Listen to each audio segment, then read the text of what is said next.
That's my baby. I'm dying. That's my baby. We're going at it at 110%. I just want 5 minutes of happiness, please. Just give me 5 minutes. And they scored. They did it. Left. What the hell was that? Oh, yeah. What the fuck are you talking about?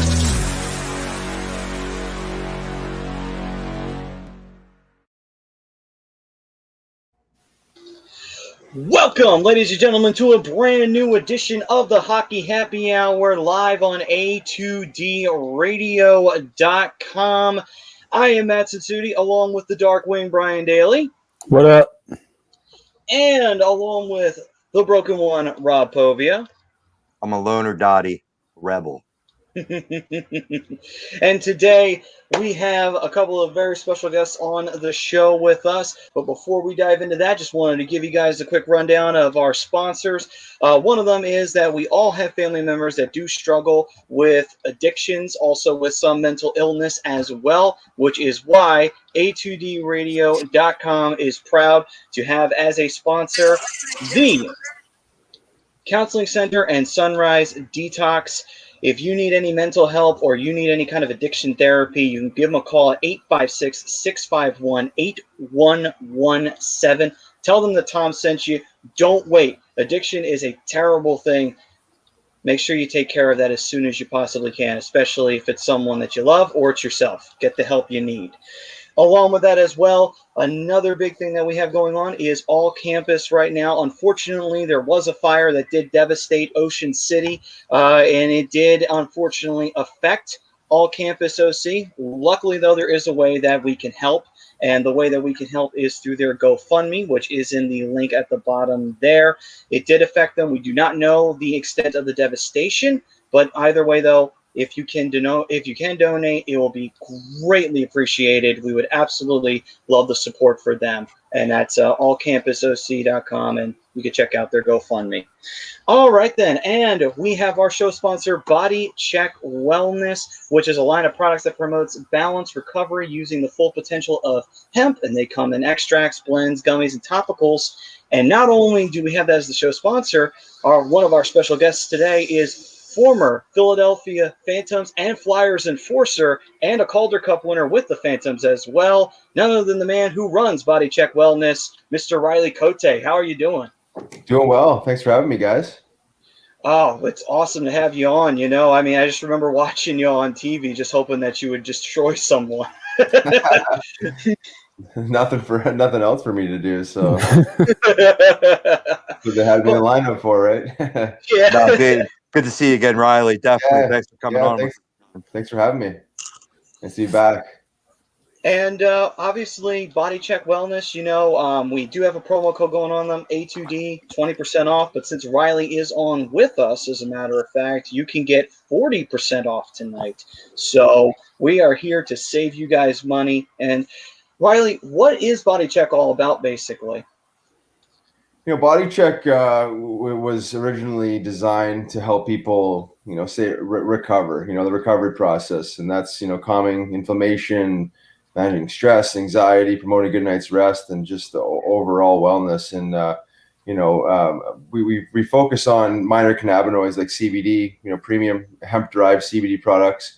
But we're also into the functional and medicinal mushroom space as well for, you know, really human optimization. So, you know, you got the recovery element, and then you got the optimization element of just focus, you know, clarity, and just optimizing brain function. So a couple of those products we've, you know, merged together in one: CBD with functional mushrooms, mushrooms on their own, and obviously CBD products on their own, both full spectrum, including small amounts of THC, and broad spectrum, which are THC-free products. So today we're actually doing a 40% off of a THC-free wellness box, which would include our CBD roll-on, our CBD gummies, our new broad spectrum blueberry flavored tincture, as well as our Focus and Clarity mushroom blend that consists of 3 adaptogens and doesn't have hemp and CBD at all, but you know, really good for the immune system and just brain function and clarity and the whole bit. So kind of all over the place there, I know, but again, at the end of the day, you know, we're all human, and we all have to really focus on the same elements of recovery. And you know, the people that sleep the best usually recover the best and wake up feeling the best. So we're just you know, in the business of promoting wellness, recovery, and human optimization. Yeah, well, immunity is of utmost importance these days, so that's a great adage to the package. Yeah, you know what? You know what's interesting too. It seems immunity's talked about a lot since COVID's hit, but you know, it's one of those things that you know, people that understand, you know, the wellness space and understand the gut and you know, brain connection, and understand where the immunity lies is in the GI, right? So it's just now it's becoming more magnified, and people are talking about it more, but you know, the immune system is huge. I mean, that's what we should be focusing on always when we talk about wellness. So you know, mushrooms have the ability to really promote, you know, proper immune system, right? Healthy immune system, and they're prebiotics, and they really do service the gut health and the GI, and then therefore, you know, that GI gut brain connection is there, and you generally feel better, right? I mean, when your gut is soothed and it's calm and it's you know, it's taken care of, and those prebiotics are in the gut, then you operate better. You know, your brain is functioning better. You're more alert. You're more focused. You're more present, and you know, that's how we get work done. You know, that's how we get through the day. So it's interesting. You know, there's a lot of education around this stuff, because I think a lot of people are really confused now with COVID, and understand they're almost forgotten that we have the ability to build up our own immune systems naturally, and you know, through diet and supplementation. So it's a real thing. It was a real thing before COVID, and obviously now I think COVID has really exposed the immune system. Yeah, absolutely. And yeah, and I just wanted to know, did you create Body Check because of injuries that you have sustained throughout your career, or was it other outlying factors of you eventually finding Body Check Wellness? Yeah, you know, for me, it was two things. It was pain management, right? You know, the anti-inflammatory managing of pain. I had a relationship with cannabis you know, previous to my retirement, but understanding these minor cannabinoids and the you know, the healing value that they bring, and then the brain. You know, being a banger and being over 200 hockey fights and had my face repeatedly punched in, I thought it would be a good thing to kind of you know, focus on healing the brain. And you know, ironically, the U.S. government holds patents on these cannabinoids as neuroprotectants and antioxidants. So once I understood that, I was you know, obviously extremely passionate about putting something into the marketplace that, you know, that would help support all these things, right? So it really is all because of my past that I got into this. I don't think I would have necessarily been so passionate about this had I not have had the experience of managing this type of grind, right? I mean, as you guys can imagine, fighting regularly is not easy on the physical body, nor is it easy on the mind and on the spirit. So I think these products were really developed to kind of just help, say, the daily grind of life. Like whether you're an athlete or not, I mean, we're all dealing with the same type of issues, right? At the end of the day. So, you know, that's really where it came from. Awesome. Yeah, and the anti-inflammatories, I'm sure, are good for the knuckles too. Yeah, the knuckles and the forehead, and you know, the brain. You know, the inflammation's everywhere, man. I'll tell you what. Yeah, but that was you know, it was one of those things I had to take care of. You know, and I think, you know, looking back and just like wishing that these types of products were around when I was still playing. And the interesting thing is now try and find me an athlete that doesn't use some sort of CBD product.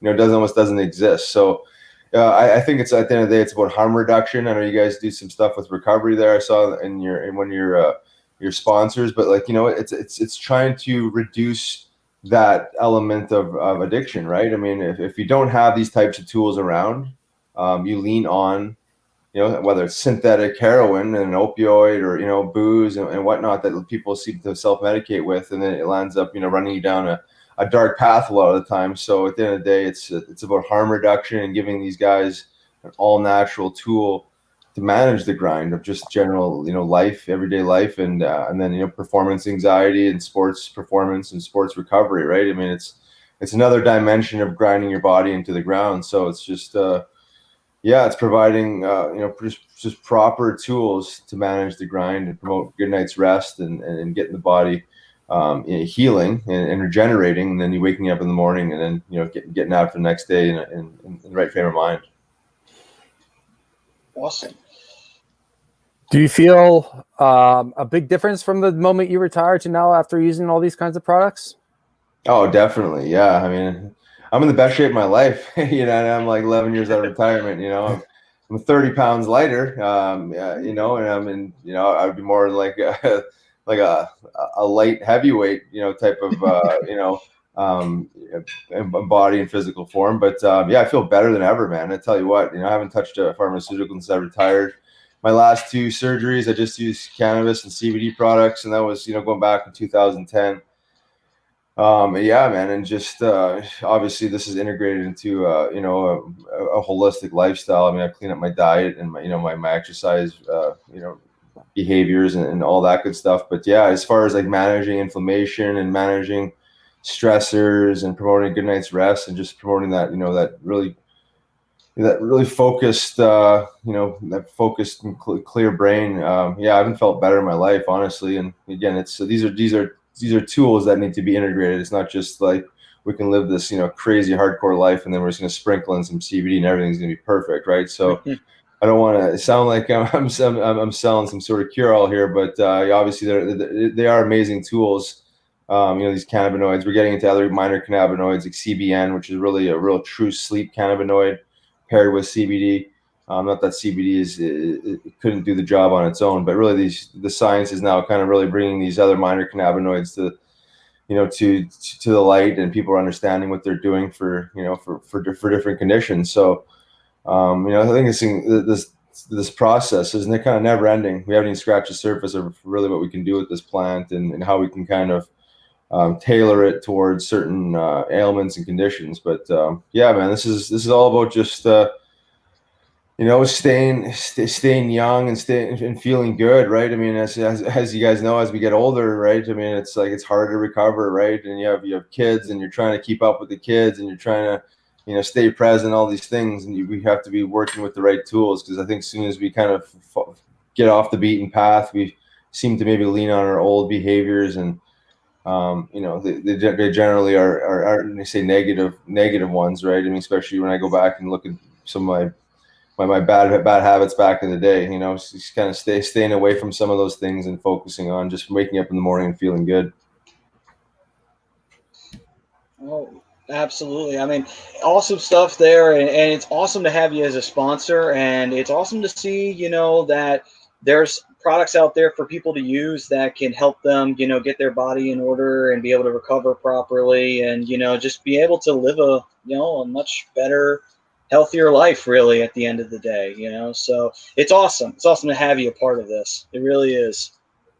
Yeah, thank you. I'm glad to be a part of helping you guys out and getting some sponsorship stuff. I think it's just a huge educational thing, right? I mean, a lot of people still don't understand, what CBD products really are. And again, when we say CBD, it's just like saying the vitamin C in the orange, right? I mean, this is one cannabinoid in the hemp plant, the cannabis plant, right? So we're naive to think that it's just like, okay, well, that's just that simple, right? So, there's education around the types of CBD products, the quality of CBD products, the lack of regulation around CBD products, that, a lot of people are getting duped, and their, hard-earned money is thrown out the door when they're getting, subpar products or mislabeled products because of the lack of regulation. So there's a lot of education to be around, to be circulated around this topic. And I think, through these types of platforms, have the ability to talk about it, talk about it from my firsthand experience, and then, the product that we actually put into the marketplace.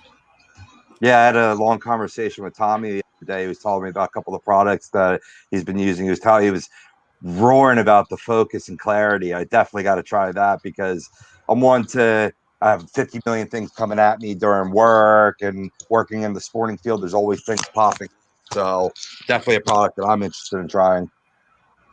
Yeah, no, for sure. And that product's one of our newer products, and it's in the functional mushroom and that adaptogen world outside the CBD space. But nonetheless, I mean, again, the prebiotics, the mushrooms are really good for the gut. And I think once you start soothing the gut and taking care of the stress in the gut and GI area, and naturally that your brain responds, and your brain responds because in a positive way, is because now that that's relaxed and the stress is managed, that you're able to focus more, right? You're able to be more clear on what you're doing. But when you're distracted and you're stressed, it's nearly impossible to kind of keep our focus, right? Because we're just like all over the place, and we're unsure, and we're trying to feed, we're craving, we're looking for stimulants, we're looking for this and that.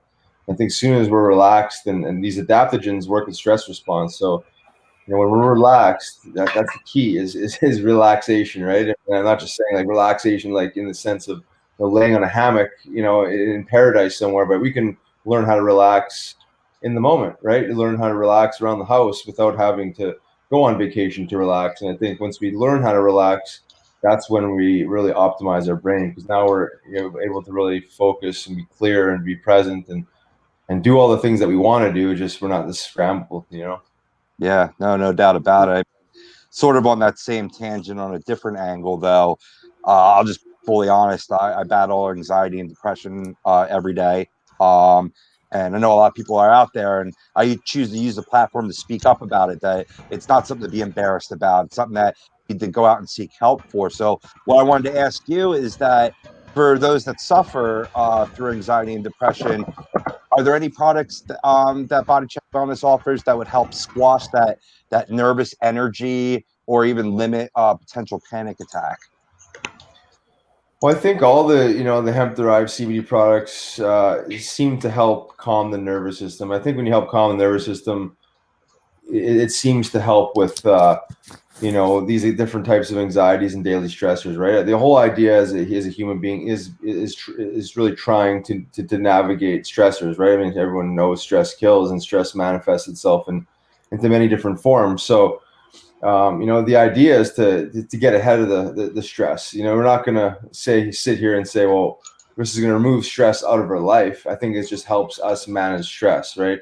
And then this paired with other tools, and I say other tools like meditation. I know it seems like a taboo or a really misunderstood tool, but it's like an ancient one, right? And much of the cannabis is an ancient tool, but we're able to calm the mind and just kind of like let thoughts be and just be present. I think that really helps calm the nervous system and helps manage stress. And diet, nutritional healing too, right? I mean, food can either be inflammatory or anti-inflammatory, just like the tools we use on the back end, right? So cannabis being an anti-inflammatory and these mushrooms being anti-inflammatory. These are supplements, but we can also look to our diet as again, anti-inflammatory, which helps calm the nervous system and helps minimize inflammation too. So where there's inflammation, there's stress. And where there's stress, there's inflammation, and anxiety is right there around it. And then if you don't nip that in the bud, I think that's what generally takes a turn for the worse, and then you're dealing with depression and stuff like that. So I think it's really a daily chore to tackle this at many different angles. I mean, I'd be lying if I said, well, you can just take CBD products and this will all go away. Right. From what I've learned, it's just like it's a holistic way of life. Like you need to integrate this with the mindful exercise and the meditation and nutritional healing and again other things. I mean, there may be some negative people in your life that are dragging you down and bringing more stress. You know what I mean? There's all these things that really accumulate and affect your emotional bodies and in your mind and everything like that. So it's kind of figuring out what energies drawing the dark spirits and the good, you know what I mean, and removing some of the stuff that's not serving you, right, and then adding the things that would really help increase vitality and wellness. So I know it sounds a little bit all over the place and complex, but I think it needs to be like this holistic package, and the more wins that you have, the sooner and quicker that you see results, right? Again, it's like one of those analogies of the gym. It's like, well, you can't outwork a bad diet, right? So the people that think they're just gonna go to the gym and go home and just eat the same way, they're not going to see a ton of results. As soon as you clean up the diet and do a couple other things, all of a sudden it's like, wow, it's like this is worth my time now, versus spending that 1 hour and going back home and still feeling like a bag of shit, So so it requires a lot of discipline, right? Wellness and but these are tools that, again, if they're used the right way and they're respected and they're paired with these different pieces of holism, I tell you what, like they change lives, and I see it every day, and I hear stories every day, and I say I'm living proof. But the old saying goes is like crutches help people walk. Like these are tools that help people get to that next level. Help people get to the yoga mat or get to the gym, or be able to take that step to do this. But a lot of people are really struggling with pain and inflammation and stress, where it's like it's destabilized them, where they can't do anything. You know what I mean? So maybe it does give them that element of of say a freedom temporarily to get to be able to move and do something that they weren't able to do to get well. You know what I mean? So again, these are just tools. These aren't cure-alls. And I think just as long as people understand that and understand what they're trying to accomplish with them, that's important. But wellness is a full-time job, right? I mean, it's the second you wake up until the second you go to bed. It's you got to stay on top of it. Yeah, absolutely. So check out the offers that we have going on for Body Check Wellness. Awesome to have them as a show sponsor. And we have Mr. Riley Cote on with us, who runs Body Check Wellness. But we also have another special guest that has just hopped on with us. He is currently a stats analyst for the Philadelphia Flyers for NBCSN Philadelphia. He is also a former 2011 Stanley Cup champion with the Boston Bruins. He also played for the Colorado Avalanche. Ladies and gentlemen, Mr. Colby Cohen. How are you doing, sir?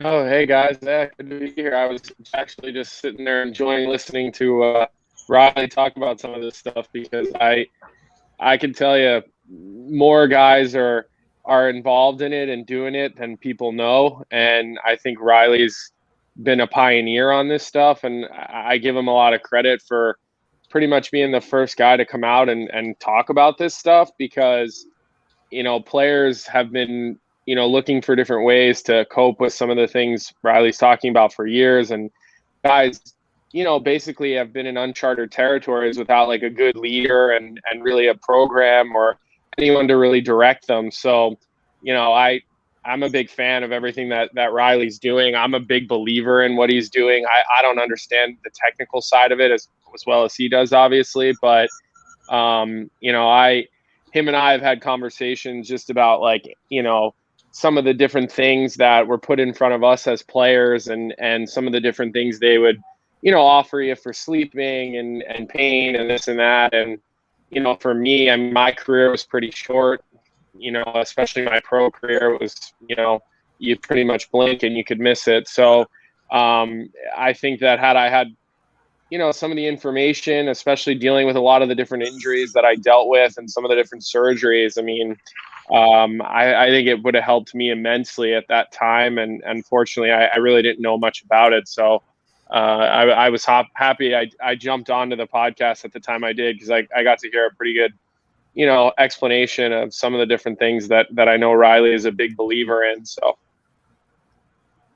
Yeah, it's awesome to have both of you guys on here, and not only getting a chance to talk about Body Check, but also getting a chance to talk about what's going on today with the Flyers and how, tough loss yesterday to take, but you know what? I mean, hey, this is a lesson for them to learn and to close the game out, and you take late penalties, it can cost you big time, and it really cost us big time yesterday. But for anybody out there who is watching in the fam, thank you for chiming in so far. And also our Twitter question is a controversial one, but I wanted to stir it up a little bit because it's fun to do. And I guys did enough of that yesterday. It's okay. Tom will just light you up in the chat like he's planning on doing tonight. Anyway, so the Twitter question is, agree or disagree, the refs cost the Flyers the victories last night? Feel free to do with that as you please. I know everyone is going to either wholeheartedly agree, because this is how it works. Either you're going to wholeheartedly agree or you are going to wholeheartedly disagree. But before we get into ours, Colby, Riley, if you guys saw the game last night, do you agree or disagree? Colby, go ahead, buddy. You know what, guys? I got to be honest. I did not see the game last night. I watched some of the highlights. I'm not one of those analysts that'll read a couple of clippings and watch the highlights and break down a game and give you an opinion on it. So, I mean, all I saw was the highlights on NHL.com. I mean, I know I have an idea of what happened, but I didn't see the play live. I didn't see the penalty live. So if you saw the game, Riley, I would defer to you on this one.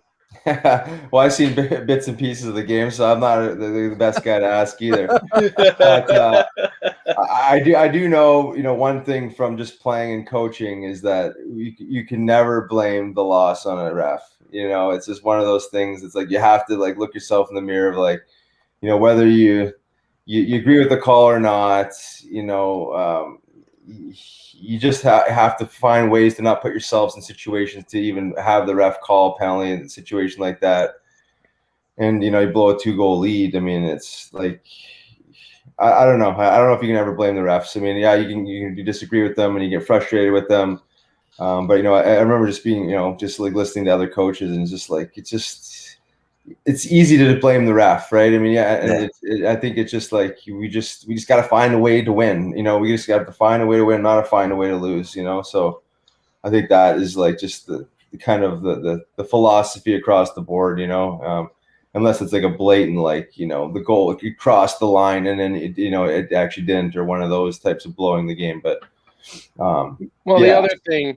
I think the other thing that's always important is, and you hit this, Riley, it's two things, is that you got to close games out. I mean, when you give the Boston Bruins a chance to play in 3-on-3, at that point, you're deciding that you're rolling the dice, because you're going to see Pasternak, Marchand, and Bergeron on the first shift of overtime. And at that point, again, it becomes a roulette wheel. And when you have the game under control, you've got to find a way to not sit back. I mean, really good teams in the third period actually play better with the lead. They don't sit back. They don't retreat.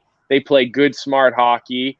They're very thorough at the blue lines. They're not careful, because if you play careful, that gets you into trouble, but they play thoroughly. So, you kind of look at that, and then you look at the fact that your penalty kill probably needs to, make a play, or you need to get saved. I mean, I'm not saying that there was a bad. I mean, you can't blame the goal on the goaltender in overtime like that. But it's easy to find any different excuse to make. But at the end of the day, you put yourself in an opportunity to expose yourself to losing that game in overtime. So, from what I read, it was a pretty good effort. I know early in the game was a little bit ugly, the first few minutes, which is what I did see, maybe the first 10 minutes of the game, and it was a little bit of a sleepy start. I thought their jerseys were cool. I did think that they were pretty cool, but listen, it's a goofy year. I mean, nothing seems to make sense this year in the NHL. Yeah, I was gonna say, I'm building off what Colby was saying there. It's like putting up 6 shots in the third period isn't enough. You know what I mean? For say a desperate team to hang on to that win. And it's like you have to play away from your net, otherwise you're constantly gonna be giving up scoring chances. I think Boston ended up getting 12 shots in the third period or something like that. But nonetheless, you got shot 12-6 when you had a lead. So again, it's just the way it's just the mindset, like Colby was saying. When you have a lead, you have to play like you have a lead, and you can't put yourself in a situation to blow that lead, because it's easy to always blame something else. But to me, they've done this several times in the last maybe 4 games before that too, where they've been outshot pretty bad, and they're finding ways to win games. Goalies kept them in it, but when you're not generating offense, that generally means that you're spending more time in your own end than you should. And everyone knows if you spend more time in your end than you should, you're going to get scored on eventually. It's just the way it works. So, I mean, I think they just have to find a way to just be more consistent, and playing away from the net a little bit more, especially with the lead in the third period. Yeah, it's clear that the book is out on the Flyers from the playoffs, where you press this team, you keep them from getting that line change while you're changing lines, and it's just going to cause a team to constantly chase the puck. I think Boosh said it well, that too many east-west passing in your own defensive lane is going to allow the opposition to change get that neutral zone forecheck and keep you penned in. And that's a lot of what I was seeing, especially late in the third period there. Yeah, exactly. I mean, that's good strategy by Boston, right? I mean, I think the Flyers got to address that. I think not to saying that we're going to blame missing Coots on this stuff, but like you had a guy like Coots into the mix, and he's like a seasoned pro at at being out there in those situations and being able to say manage the game a little bit better. But in saying that, the Flyers just have to again just find ways to not get too comfortable and just kind of keep the foot on the gas a little bit more. But certainly you miss a guy like Coots for sure in situations like that, because he's out for every face-off, every defensive zone face-off, and he's an amazing guy in those situations. But that being said, he's not in the lineup, and Flyers have to find a way to again fill that void and just have that real say that defensive cap. But saying that defensive cap on also could be meaning playing more offensively too, right? I mean, away from the net. So you don't have to go in into coward mode where you're just just sitting back and playing defense. I think it's a mindset, it is. And I think that maybe like fragile teams, they crumble maybe in those situations. And it's still early. I think that's the beautiful part about this is the Flyers are still collecting points on some of these these season lessons that they're learning. They're still at the top of the division, as much as people want to complain about some of these losses. But they have a chance to get right back at it tomorrow and hopefully squeeze out the much needed 2 points against this Boston Bruins club. Absolutely. Yeah, and they're a good team this year. I think when you're missing Sean Couturier, I think it's more apparent this year than any time he might have missed time last year because you don't have Matt Niskanen. Right. Matt Niskanen was basically the guy on the back end who's your Sean Couturier. He does everything really good. He's really good at making a 5-foot pass. He calmed Provorov down. He sort of really settled that whole defensive core into thinking that the 5-foot pass is really what you do 75 to 80% of the time.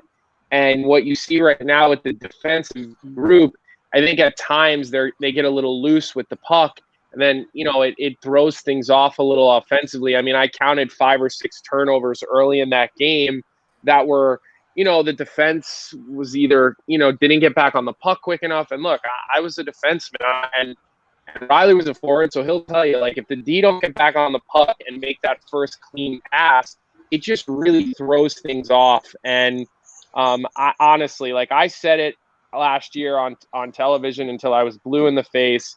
And I know I really think Ivan Provorov's the real deal, but I still think he's a young defenseman, and young defensemen still make mistakes. And when you lose a guy like Niskanen, it just kind of throws off the cohesiveness, and you lose a major piece of hockey IQ on the back end. And Sean Couturier is that on the front side for the whole forward group. It throws the whole lineup up front out of whack because now guys are really slotted in areas where they might not suit them. And look, it's the NHL. Guys are in and out of the lineup every night. I mean, it's pro hockey, but it's just this is a guy who is as important to his team as any player in the NHL, Couturier. And when you start to lose other veteran-style players like Matt Niskanen, it just magnifies that. So I think that, to Riley's point, if Sean Couturier is playing, I think he's a closer. You know what I mean? Like he's going to set the tempo for that forward group late in the third period, and he's going to set the tempo really for the whole locker room to keep their foot on the gas, not carelessly, but not sitting back. So I still think that they're a good team. They've got a lot of skill. I love that James Van Riemsdyk is doing what he's doing. I've always been a huge fan of the guy, and not because he's my good friend, but just because I've been on the ice and I know what his hockey IQ is like. People only think of him as this guy who scores power play goals, but he's really a smart hockey player. I mean, Riley, I think you guys were teammates early on, so you've seen it. And I mean, just seeing him going and playing, and his feet are going, and he breaks so many plays up with his stick, and nobody ever talks about that. But I like the group. I do. I think it's a good group.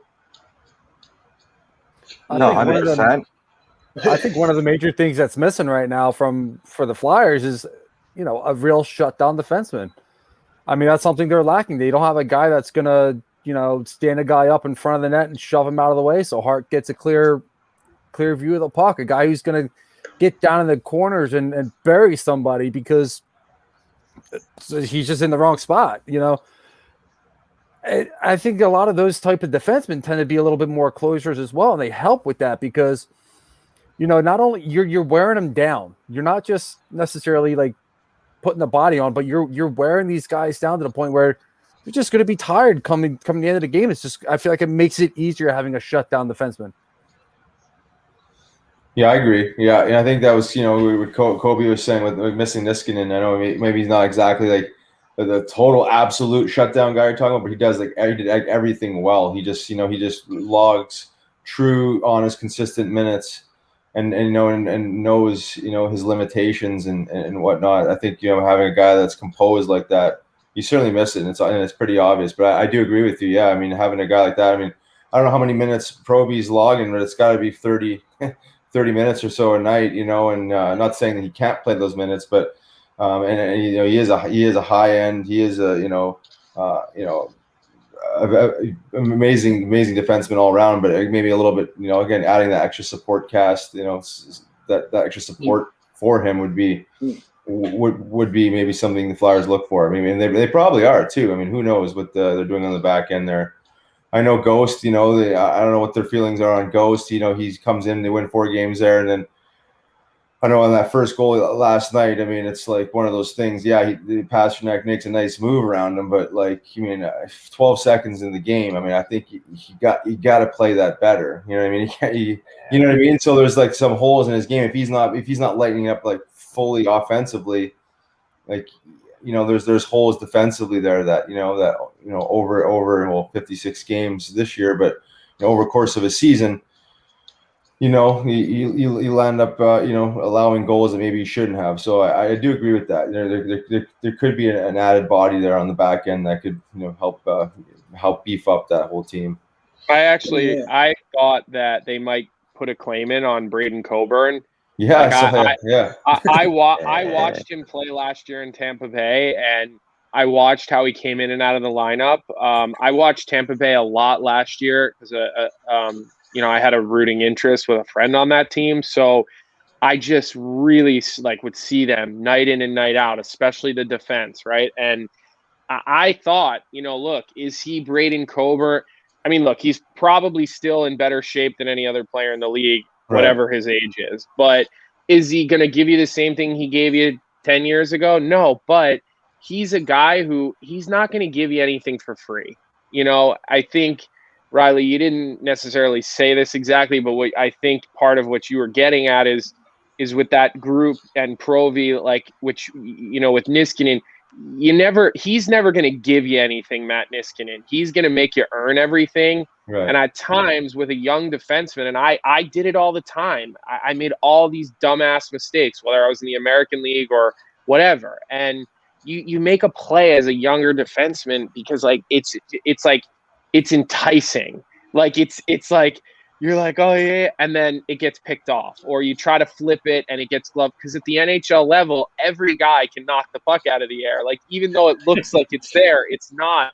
And it just takes time and repetitions to learn that it's better to take middle ice and then pass it out to the guy 6 feet in front of you on the wall and let him skate it. It just takes time, and you learn not to give those freebies. And, it's something that I think has gotten them into trouble this year. It's actually, they've created a lot of their own problems. I mean, Pasternak, yeah, he's going to make you look stupid. He's going to do that to guys all season long. Anytime I see a defenseman get walked like that, it hurts me a little bit because I know how many times I was walked like that. Shit. Yeah, I'm like, oh God, I know how that feels, right? I used to look down at the puck all the time, but you know, you can't give a freebie. Guys are too good, and they're going to make you hurt, and they're going to make you look bad, and they're going to make plays, but you just can't give them free ones. You can't turn the puck over in your defensive zone, especially when you have clear possession. I mean, those types of things, they kill you today in the game because it's so fast, it's so skilled. You know, guys can skate. I mean, every player can skate as good as the next. It's incredible. So, you know, I mean, they'll learn though. I do. They've got a guy who's coached for a long time. You've got Giroux, he's been there. He's been one of the best players in the NHL for a lot of years, and I don't care what people say about him. This guy has consistently scored points in the NHL, the best league in the world, for one team. Like, you could cross off many boxes with this guy, how good he is and how good he's been.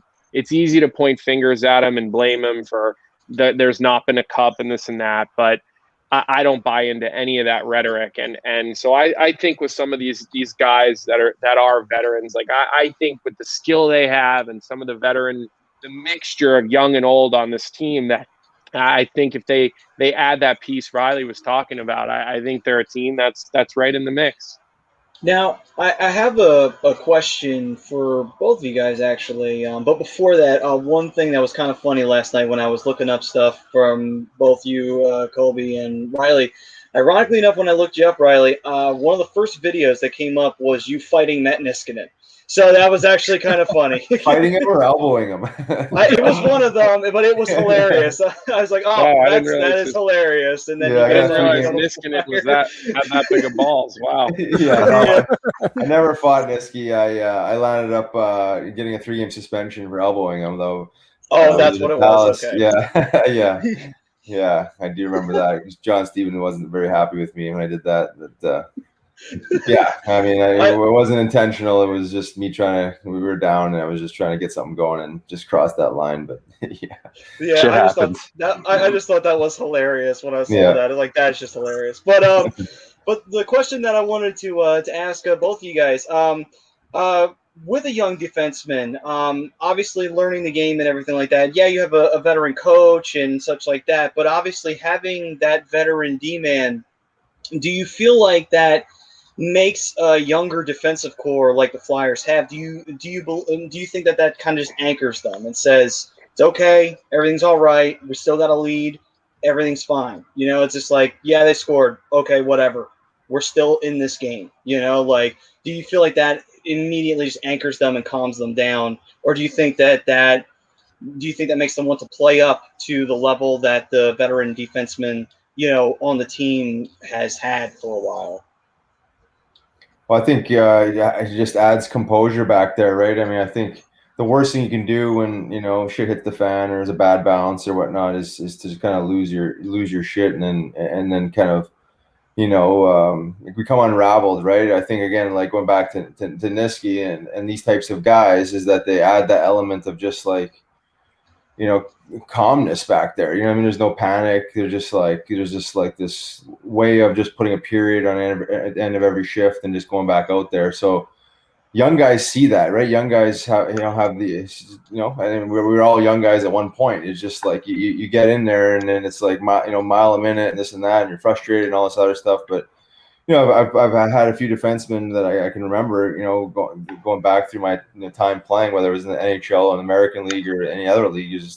There was always like that calmer, you know, veteran guy in the back end that seemed to kind of be able to, like, you know, when things get out of hand, you know, to kind of reel it in and not let everyone kind of lose their composure. So I think Colby could probably talk to that better, but I think anytime you have a guy like that, it helps all the young guys be able to manage their emotions better. And when you know, hockey's a freaky game, man. Like, weird shit happens, and it's easy to just like, just like lose your shit every time, you know, a bad bounce goes, you know, it goes their team's way. And, you know, it's just one of those things you just have to find ways to be able to maintain your composure and get back out there and to you know, contribute and play the game, you know, how, you know. But I think Colby probably better answer since he's, you know, been on the back end with some, you know, real stay at home or defenders that can really calm a back end.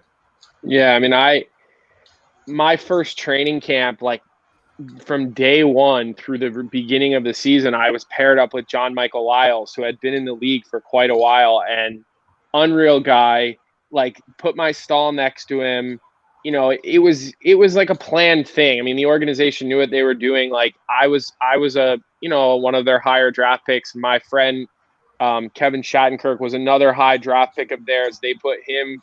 He sort of split time between Adam Foote and Scott Hannon, all guys who are exactly what Riley's talking about, the best pros. I mean, the other guy in that group was Kyle Quincy, who made a career at being a good, solid defenseman that, like, never did anything that said, holy crap, but, like, played a long time, made a lot of money, won a lot of games. And, yeah, you learn so much from those guys because, you see what they're doing, and you see, like, I saw John Michael Lyles break the puck out by himself 20 times in our first preseason game, and he just made a 5-foot pass all 20 times and got the puck up to, like, guys like Milan Hajduk or Chris Stewart or Paul Stasny, and let them go do their thing, right? And you watch that happen over and over again, and if it doesn't wear onto you, then you're an idiot, because these guys make all this money, have been successful for a reason. And,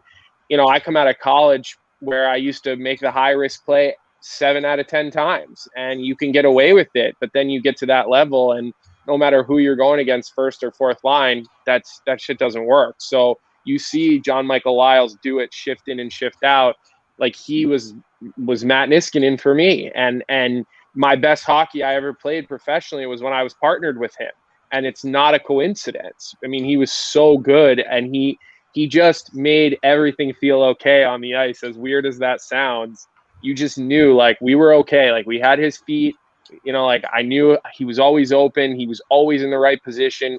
We always had each other to support for that short play. And I mean, I saw that with Provorov last year, with Niskanen and Provorov. Like, at times they were the best pair in the whole league. I mean, they really were. They played 30 plus minutes, and the minutes for Provi weren't quite as hard because Niskanen kind of played the harder minutes.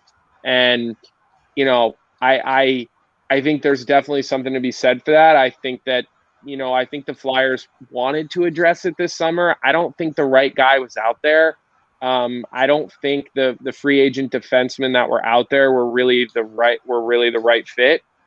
I think they made it. They took a chance with Gustafsson, who has had some good moments in his career in Chicago. He's had some not so good moments. He's been a little bit up and down, and I think that it is something that they need to address, and they'll look to address, with the group. But they have a bunch of guys who can skate and move the puck. And my philosophy with defensemen now is, if you can skate, there's no reason you can't defend, because playing defense in the NHL is you play D with your feet and your stick and your body position.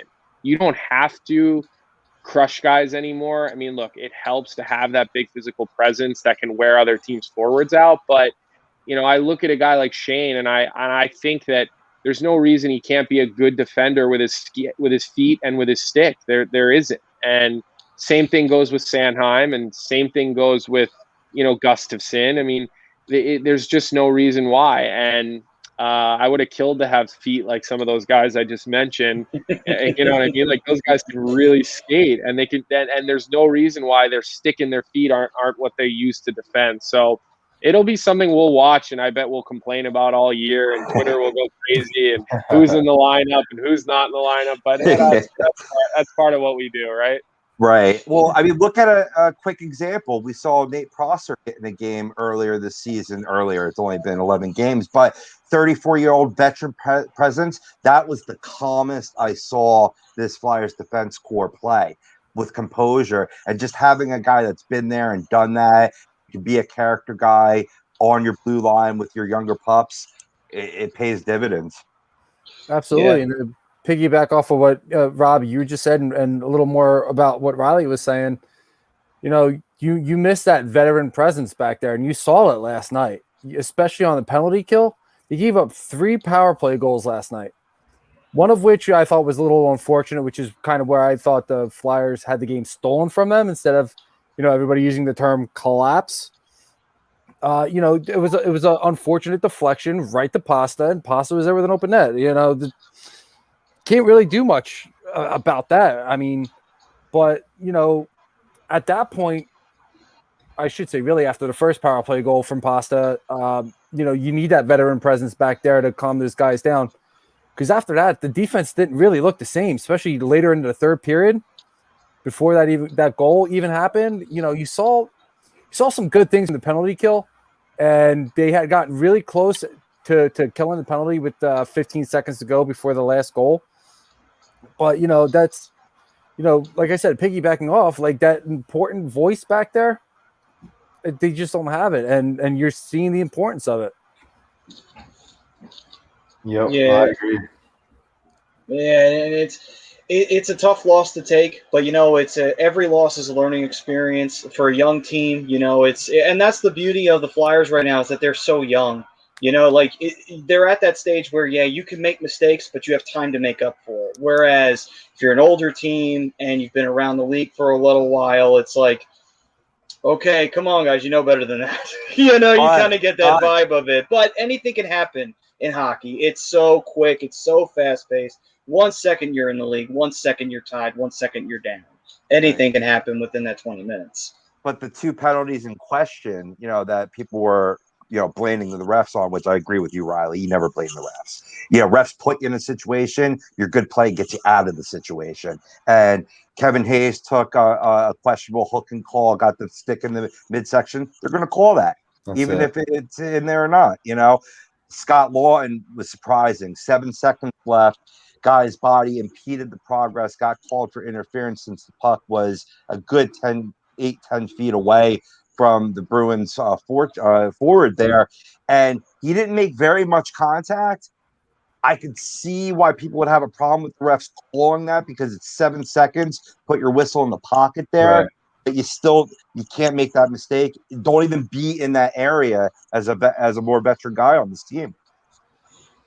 Yeah, that's just exactly that. I mean, it just always goes back to we always when I was coaching, and just listening to when I was a player, it was just always just don't put yourself in a situation for the ref to even potentially make a call in those situations, right? I mean, soon the refs are looking, especially anytime you put your stick anywhere in near the midsection, they're gonna look to call it, right? I mean, and it's just the way it is. You're never gonna change a ref's mind on anything. It's just it's only getting worse. Yeah, only going to get worse. You just got to find ways to kill those off, and again, not put yourself in those situations. And that being said, I mean, the hockey's a tough game. You got a bunch of grown men, you're working around and positioning to get a puck, and you're using their strength and and movement and all that stuff. So things do happen. I get it. You're competitive in the moment. You're not really thinking clearly sometimes, but that's just the game, The game is interesting like that, It's just playing the periods, playing the times, knowing, when your last few minutes of a period, what you need to do and how you need to play, and it's just unfortunate, just one of those things. But at the end of the day, they did get a point, and they got in all these games they've lost. I believe to the Boston Bruins, they've gotten a point. Correct me if I'm wrong, but nonetheless, they squeezed out a point, and to me, if you can squeeze out a point and learn something out of it, that's a win. It's early in the season, and to Colby's point earlier, I really like the Flyers team. I see a lot of growth to be happening in the next, 44 games or so. You got some young guys stepping up. A guy like JVR has surprised me this year. I mean, I've always liked him as a hockey player, but to me, he's surpassed my expectations going into the season. TK obviously got another dimension that we have, that maybe was there early. Farabee stepping up. I mean, you got great goaltending, 1-2 combo there. Like we've been talking about, maybe just adding that extra, maybe a veteran defenseman, not that easy to do, right? In the season, they would have done it if it was available in the offseason, but. To me, I still like what's going on. I still think they got some good chemistry there, a good balance of veterans and young guys, and the goaltending to me is is a big one. You got two guys back there that complement each other nicely. So it'll be interesting to see how they respond from this, because that it was talked about, very, very detailed, I'm sure, today. And it's one of those things you just got to learn from it. Riley, I actually want to ask you your opinion on something that I was talking about, and I was like retweeting it, and then I was engaging with some people about it on Twitter. And when they, you mentioned Travis Konechny having another level to go to his game. Am I reading into it too much when I see him get scratched and then AV has him take warm-ups? Like I personally, my opinion on that was that's not only a performance thing, but then that like goes another level, making a guy take warm-ups like that. Do you think that was just because like COVID's been weird this year and you might need a guy that you didn't think you'd need? Or was that like the sort of the double FU that I thought it was by making him take warm-ups? Yeah, that's a good question. It could be a really direct message sender, honestly. But I don't know. Again, I don't want to make that comment and say it was exactly that, because the COVID thing is a real thing, and you have an extra body around. But it's a very good point. I never looked into it that much to think that it was an FU. I'm saying FU. I mean, it's just a message sender, right? I mean, he's a young guy that needs to learn, and the guy is extremely valuable to the team, and he's got so many gears that I think you had only one shot in 3 games previous to him being scratched. Like, a guy like that should be getting at least 3 shots a game, the way he plays. And if he's not generating any offense, that means he's not really getting involved as much as he possibly could. And, he's going when he's like, in people's faces, chirping, playing that greasy, fast game. But yeah, to your question there, Colby, I'm not sure. I never looked into it like that. I didn't think that type of thing was still kind of happening in hockey. Not that it's that bad of a thing, but I think I'm just thinking, with the COVID thing, they probably just still want to have an extra healthy body, around, just in case something did happen. But nonetheless, I think he hopefully got the message. Yeah. Gotcha. Actually, interesting question, since you're both on here. Did you guys ever play against each other? Just out of pure curiosity. It'd be kind of funny to have you guys on here. It's like, oh yeah, we played against each other. It was, and I think just summer. I think we skated with or against each other a couple times in the summers. Maybe like leading up to training camp a couple of times. Like the Flyers guys used to let me jump out on the ice with them.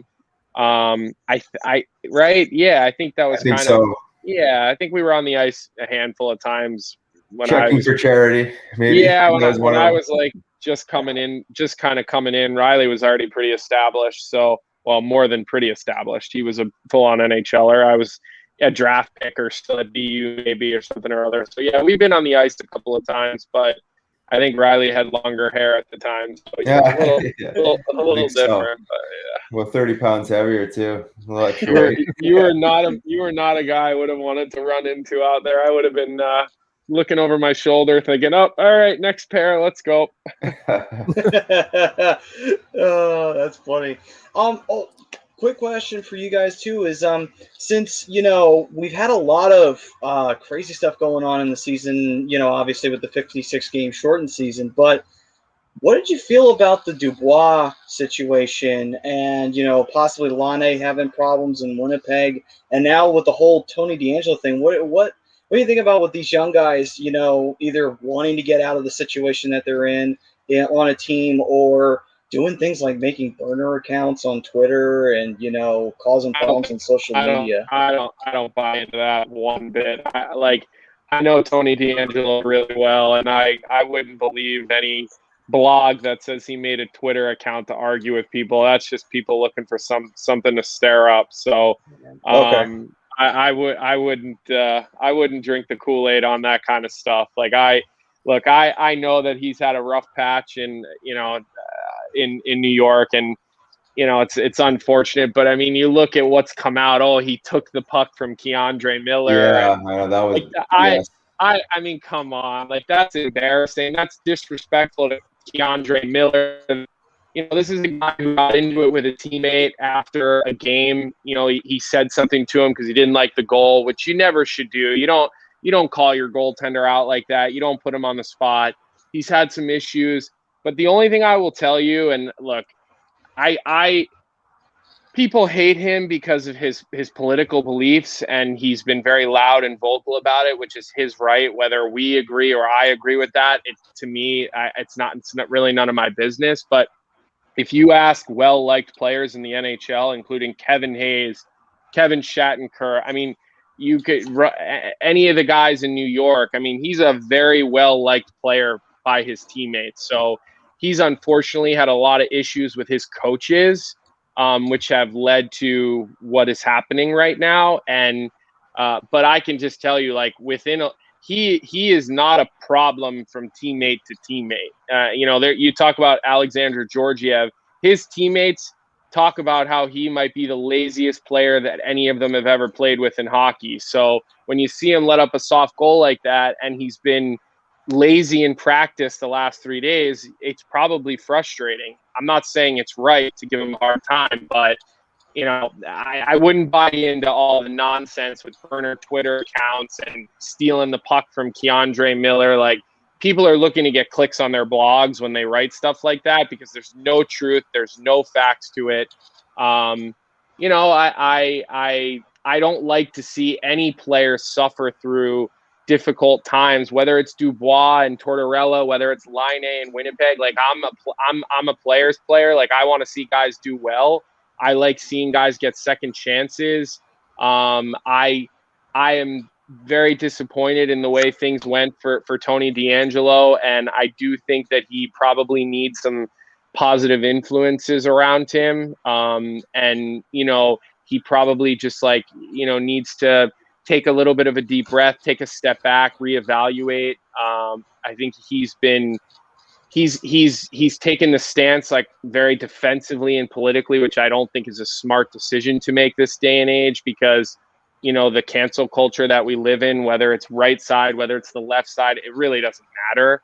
And so I personally hate to see these situations for guys. I don't like players to suffer. I don't like players to be, have to sit at home.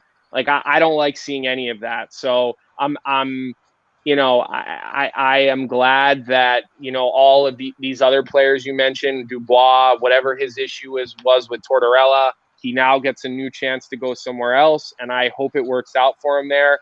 Patrick Laine, who I've heard is a little bit of a strange guy, doesn't really hang around his teammates, does his own thing, which is totally fine, his prerogative. I hope he does great. I hope he scores a lot of goals. I hope he makes a lot of money. Like, I don't know if I'm just too positive and optimistic about all of these things, but I get happy when guys get paid. I'm happy when guys score, all that stuff. I like that. So that's really my feeling on all of that stuff. Well, speaking of a new place and a fresh start, he cleared waivers. Should the Flyers be interested in Tony DeAngelo? I don't think he fits what their needs are. I think that he's a very talented player, but I think, again, you look at the Flyers roster and you've got guys who maybe are not purely as good as him offensively, but they have guys in those similar types of roles. I think a team that needs that type of role, I think is going to have some serious conversations with him about his social media and some of his, some of these confrontations that he's had with his coaches over the years. And I think maybe this is going to be a really good wake-up call where he kind of feels like, holy shit, I know how good I am, but no one seems to care right now because of the other stuff. And maybe that would be a good wake-up call, but I do hope to see him successful wherever he goes, which is the same thing I would say about any player you ask me about. It's just really my philosophy because I know how hard it is because I know that I tried to make it and I really didn't. I played a little bit. I had my cups of coffee. I get called up something. I know how hard it is. So I just have such a level of respect for how good players are that do stay and survive and make it. And I don't like seeing something off the rink, jeopardize that. Colby, do you think that actually, let me rephrase it. Where would you like to see Tony wind up? Where do you think he will not only get the best opportunity for him to play, but really learn to grow as a player and mature a little bit more? I don't know the answer to that question because I would have to look around at rosters and really study what teams have. Like, I don't watch a lot of the Western Conference guys because I go to bed early. So I don't see games that start at 10 p.m. So I would really have to look at some of the rosters out West.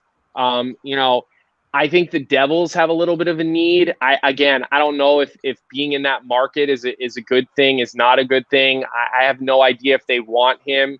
I haven't done my homework on it enough to really give you anything more than a bullshit answer. So give me a little bit of time, and the next time we talk, I'll have a better answer for you. All right, sounds good. I was just, because I always thought that maybe, he needs, because I feel like outside of like Jacob Trouba, like there's not really that vet guy that can really like just sit him down and just like, what's the word? I guess talk to him. Because I think sometimes like when he gets into his own head, that's kind of when he starts to really very emotional. Mm-hmm. Very emotional. He wears his emotions on his sleeve. I think there was a dynamic there with David Quinn, whom I played for years. David Quinn coached college. He coached USNTDP, the American League. He's been a development coach his whole life, and he takes on a father figure, whether you want it or not. That's how he acts. He did it to Kevin Shattenkirk in New York because he coached Shatty and I when we were at BU and we were in the national team, the American League, and it did not work between those two. Their relationship went south very quickly. We know how that movie ended there. It got very personal. So there's a lot of that dynamic that people I don't think understand or know, and a lot of players don't want that and become combative to that, and it doesn't necessarily work out. So I think that is a good point. I think if he had a teammate like Riley Cote, and I'm not just saying that because Riley's here, I'm just saying it because guys respected him, and there was a respectful fear, I believe, probably from a lot of your teammates, Riley, and I know a lot of players on other teams. And I think having someone like you, or in that type of light, I think would do light years for a guy who's had some of the problems he's had, or for any young player for that matter, but especially for a guy who's gone through some of the things that he has. Yeah, and I'll say a couple things on that. I think, with a guy that's skilled, I'm sure every NHL team would actually want a guy like that. I think the question is like, how is it going to go down, and how, what I mean, is like, is because it's a risk, right? I mean, he's kind of like labeled himself now as maybe some sort of head case, and I can maybe make the comparison of a guy I played with my first year with the Flyers, Steve Downey. But he had some he was an emotional guy and had some, you could say he had some like off ice, type of issues and attitude and whatnot, and. I connected with Downs, but at the end of the day, he's his own person, and he has his own, demons, and he has his own, ways of expressing whether it's right or wrong. And I'm certainly not going to be the guy that's going to, turn, Steve Downey into this, saint, what I mean, and all that stuff. But I guess the point I'm trying to make is that, like, at the end of the day, you have to look yourself in the mirror as the individual and say, why are these things not working where I'm going? Why do these things keep coming up? And maybe it's just me being accountable enough to acknowledge that I need to be better, just be better, a bit better teammate. Maybe just humble my ego sometimes. You know what I mean? Like, ego is a tool, right? I mean, I think in the sports world it gets blown up, and then it's like it's look at me, and all these other things, and it's like maybe it's just biting your lip sometimes and just doing the work, and I think. It's easy to just become unraveled and start letting things get out of hand, and I don't know any truths behind some of these stories that recently happened. I do agree with Colby. A lot of them are blown right up. I mean, I have a hard time believing any guy, even if you're the worst guy in all the time, like taking a guy's never happen.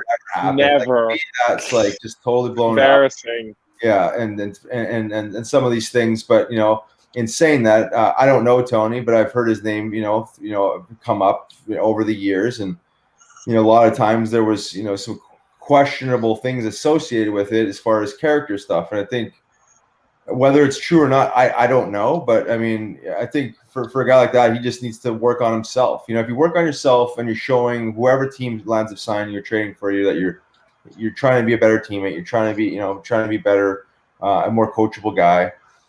That's all you can do, right? I mean, he's got the skill. I mean, he's got the talent. It's just that's not the question right now. I think it's just is he going to infect your team in one way, shape, or form? And what's the shelf life of his attitude? I don't know. I don't know the answer to that. But at the end of the day, I think you just got to be accountable for your own emotions and figure that out. You know, and the guys that do that, you know, have the ability to stay around a long time in the league. The guys that don't, you've seen throughout history that they find ways to disappear. So I wish him the best. You know, I think his situation is certainly different than Dubois and Liney.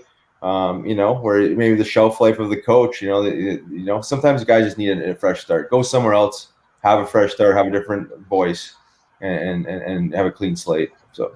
Yeah, and I'm not gonna hate a guy because I don't necessarily agree with him on his views politically. I'm never gonna hate someone, no matter how much I don't agree with them. It's just, for me, that's not something to hate someone over. Like my parents, my father and I have different political views, very different political views, and I don't hate my dad. We vote differently. We see things differently. We believe in different things.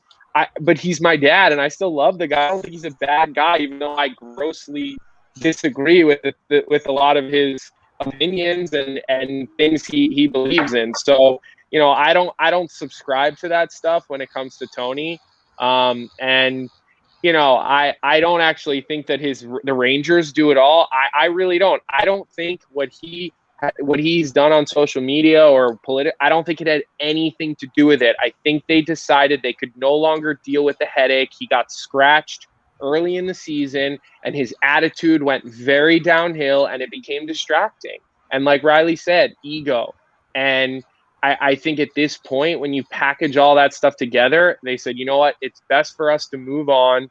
I thought John Davidson, who is a no-nonsense type of guy, addressed it very well in his press conference. If any of you guys have seen it, he started by basically saying how irresponsible some of the reporting has been.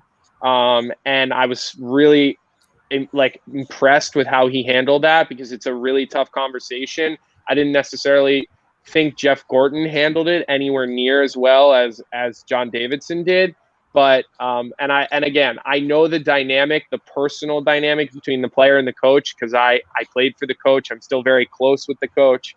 I've talked to the coach about him numerous times. So, you know, I think Riley made a really probably solid comparison with the guy, Steve Downey. Like, you would never say, oh yeah, he was a bad guy, or I didn't know Steve or play with Steve, but their emotions would get the best of them. I mean, I even had a coach, Bruce Cassidy was like that, and he got that under control. I don't know if you ever played for him, Riley, but man, his emotions used to overcome him, and he would say things to players that you cannot say now. I heard that. God.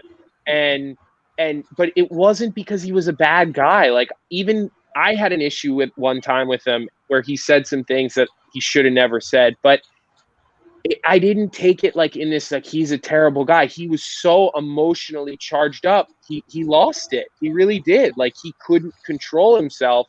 And, you know, there's a lot of guys who play and live on the edge like that. They really do. It's their biggest asset and their worst asset combined.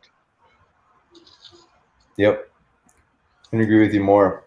I know that feeling a little all too well sometimes. You know, working in the restaurant industry, man. And Colby, I know you and I met at Pure Hockey, but you know that's it's a tough industry, and a lot of times, you know, I tend to be an emotional guy at times, and you know, it's terrible when it gets the best of you, because you say the things that you don't necessarily mean, and a lot of the times you might not mean it, but it gets you into a lot of trouble. And I've had that happen to me quite a few times. Yeah, you know, I think that's a lesson. You know, I think of like John Stevens as a coach, and a lot of people are like, "Oh, John Stevens don't show any emotion," but his whole teaching, his philosophy was like, you got to learn how to control your emotions, right? I mean, because like you just said it. I mean, it's like it's easy in an emotional game, in an emotional world, to just let everything just go astray, right? And that's easy. The discipline comes in when shit goes wrong, that you're able to maintain and keep your composure and not completely lose it. And then, and that could be like, biting your lip and not retaliating and not taking a penalty when you shouldn't have, and whatnot, ripping it on the refs and getting a misconduct or, whatever it lands up being. But that's just like, I know this might sound all woo-woo now, but now all of a sudden you're giving your energy away to other things, right? Now you're not able to focus on your own energy, right? When you do that stuff. So, I mean, it's a lesson for everyone, really. I mean, managing emotion is key in every walk of life. And I think the people that do it the best seem to be able to stay on that path a little bit straighter and cleaner. And the guys that struggle with it, it gets them in trouble. And it's nothing to do with whether they're a good guy or bad guy. I think it's just, you make poor decisions in the moment when you lose control of your emotions. So I think that goes for everyone. And, I just hope that he's able to, be able to figure that out. And that's for everyone that struggles with that. Like to Kobe's point with Bruce Cassidy, I heard that before about him coaching in the minors and stuff like that. He'd lose his shit and just absolutely go bananas. And, that type of coaching is essentially evolved into a much more conscious way of coaching, but he's obviously had to address that. You couldn't be like that and find your way to the NHL in these days. So there's hope for everyone. Life is tough. The pressures and stressors in life are tough, and if it's not coached in the home through parents, how to manage this, you're learning and figure this out on your own. And again, you can have the best mentor on the planet, and they might really help you, but they're not going to do it for you. You have to do the work, and that's just like part of being human is just being accountable and getting some help if you need. So yeah, absolutely. And one thing I will one question that we had a question coming in from one of our viewers, Chris Dunn. He was actually asking Riley, but I'll also throw one over to Colby as well. For Riley, what was your favorite memory playing for the Flyers, and also what does Philadelphia mean to you in terms of the city itself? Jeez, loaded questions. I guess, as far as favorite memory, with the Flyers, I think it was probably the last game of 2009-2010 season there when we beat the Rangers in a shootout and went to the finals and ended up losing. But that whole process and that feeling, that energy that was with the team was something that it's hard to describe. And I didn't even play in the playoffs. I was a token warm up guy. It was around the team, but as far as being around a winning team and feeling like you're going to win a Stanley Cup like that was a surreal feeling, honestly, that run. But obviously between getting the phone call from Paul Holmgren, my first call up, my first NHL game, I'll never forget those moments. My one NHL goal is I'm not exactly sure I could be that excited about it. I remember it barely, but I had some probably more memorable fights. But I think just like as a team, that feeling, there's that energy that you really can't describe. So I would say that run in 2010, and then to go into the Philly question. I mean, it's like I think I just fit in Philly because I just appreciated their philosophy on work, and I think that was kind of the way I was wired. It was just like put it all out there and work your ass off, and be a good person. You know what I mean? And I think that's just like the respect that I was trying to get and give too, right? I mean, but I just respect the work ethic around the people in Philly, and the history around the Broad Street Bullies, and how Flyers and the orange and black kind of became to be. And I don't know, I was just for me it was just like a perfect fit, the way I played the game and the way I was wired. So I love Philly, and it's why I've planted my roots around Philly and support Philly and Flyers. Like, I don't want to go anywhere else, since I don't want to support another team. I never wanted to do that. So Philly is essentially the team that gave me an honest shot in the NHL. I had a couple of cups of coffee with other teams, but the Flyers believed in me, and and we had, when I parted ways with the Flyers and retired, it was kind of like honorable discharge. It was a mutual respect. The Flyers were loyal to me. I was loyal to the Flyers. I forfeited my last year of my contract with the Flyers and got in coaching. And there's some other, some personal stuff on the side with that, part of the healing and, the whole body check and getting well type of thing. Right. But nonetheless, it just was a perfect fit for me. You know what I mean?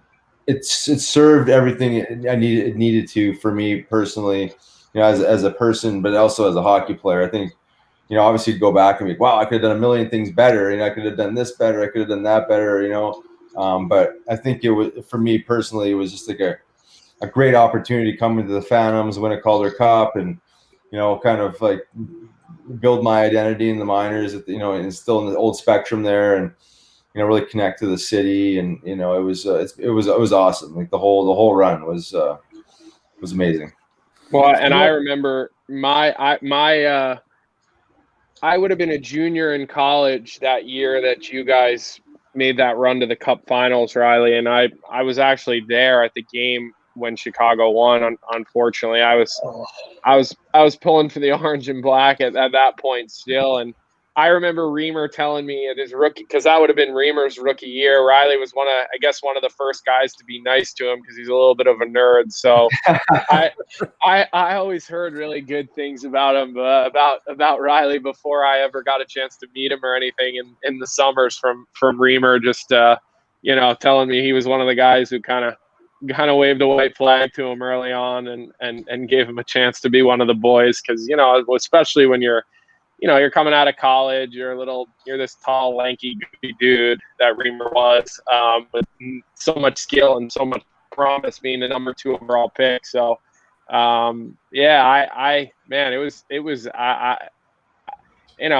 grew up a Flyers fan.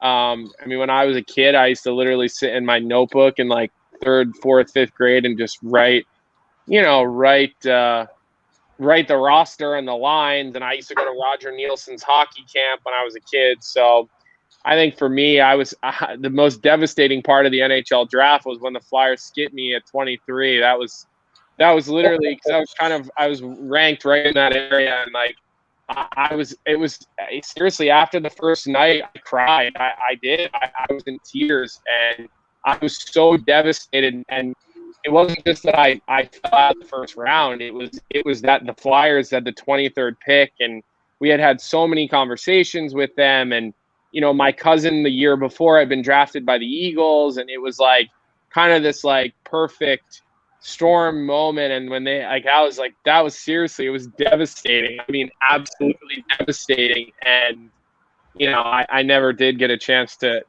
play in the organization or anything like that, but it has been coming back and getting to do TV for the last couple seasons, 2 or 3 seasons was cool. It was disappointing to find out this year that I wouldn't be doing it.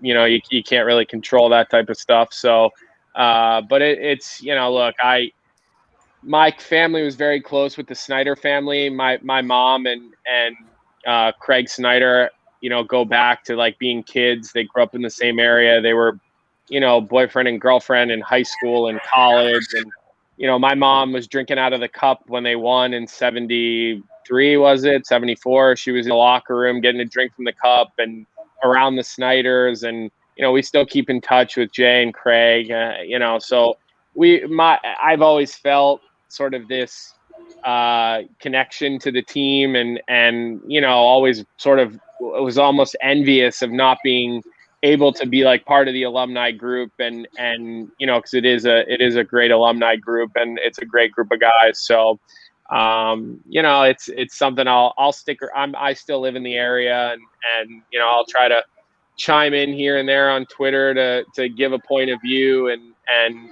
I'll still do the package for ESPN, and I'll do the radio stuff in the playoffs and the obviously no Winter Classic for me this year.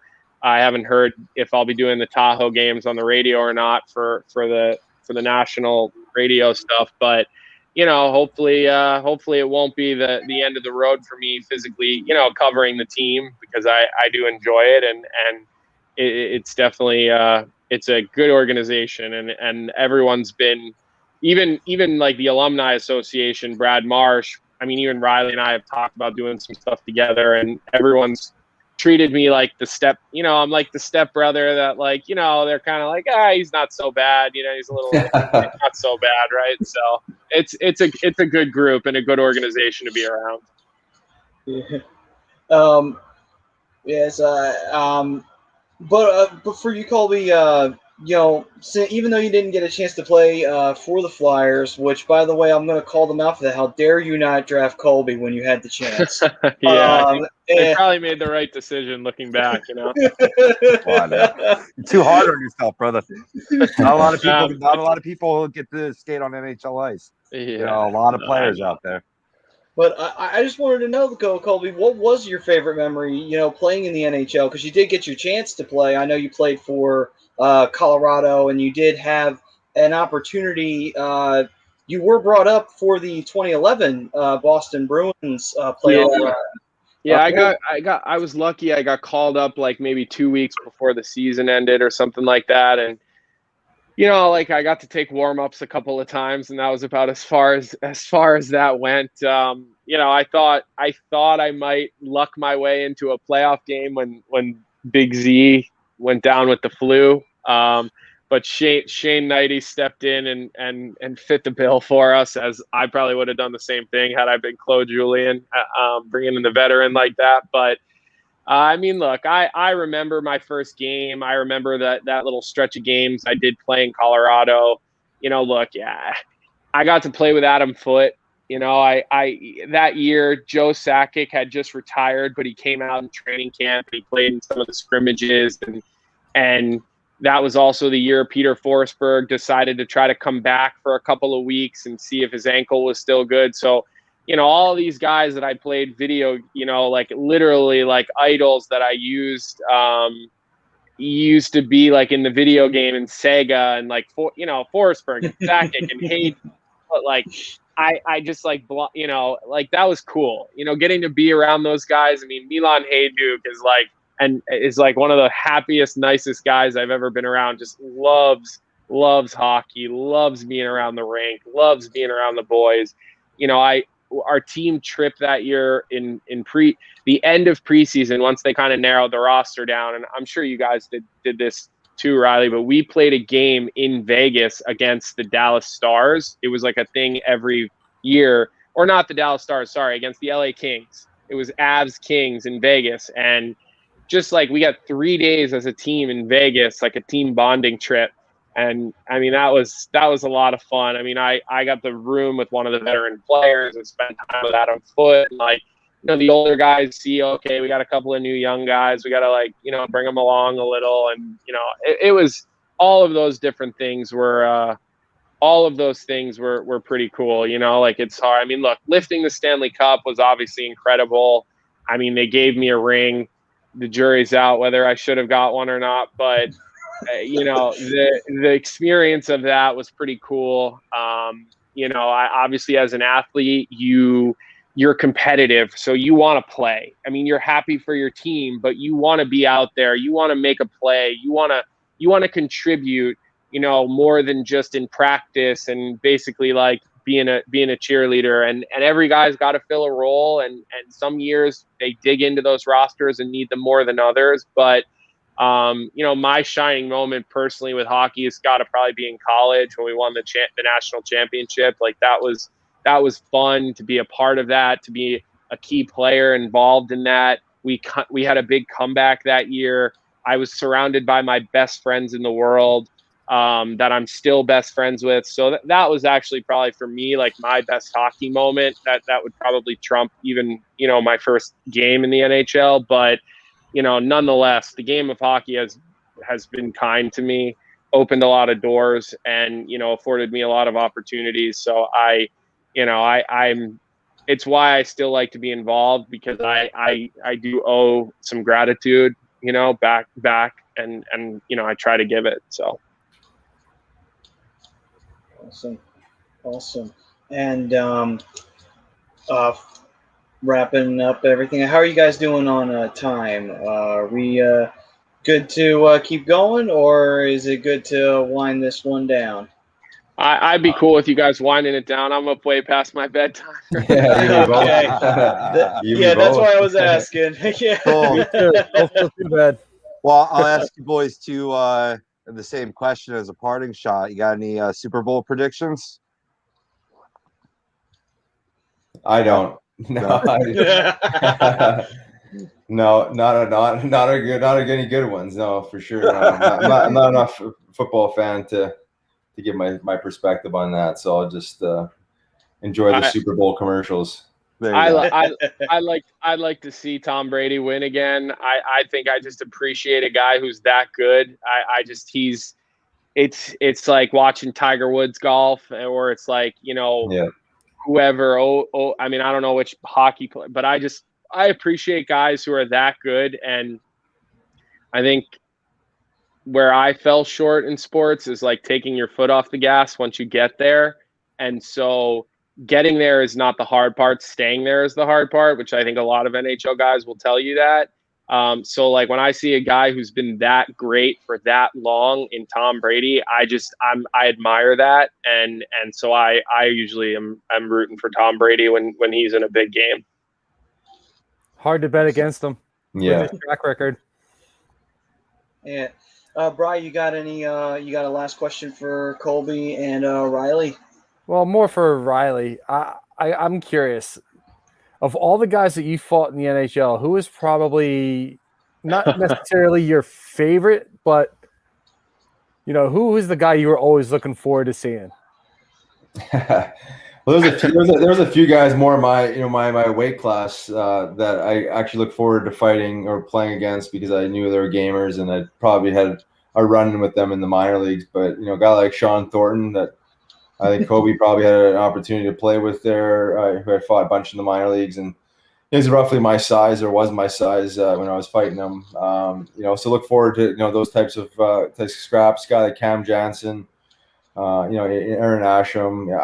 I would definitely fight anybody, but it was always nice every now and then to fight a guy somewhat my size. I found myself fighting guys, again like George The Rock and Donald Brashear and Ryan McFadden and Eric Goddard and some of these massive humans. And I was training to be heavier than I should be, and not really being functional as a hockey player or a fighter.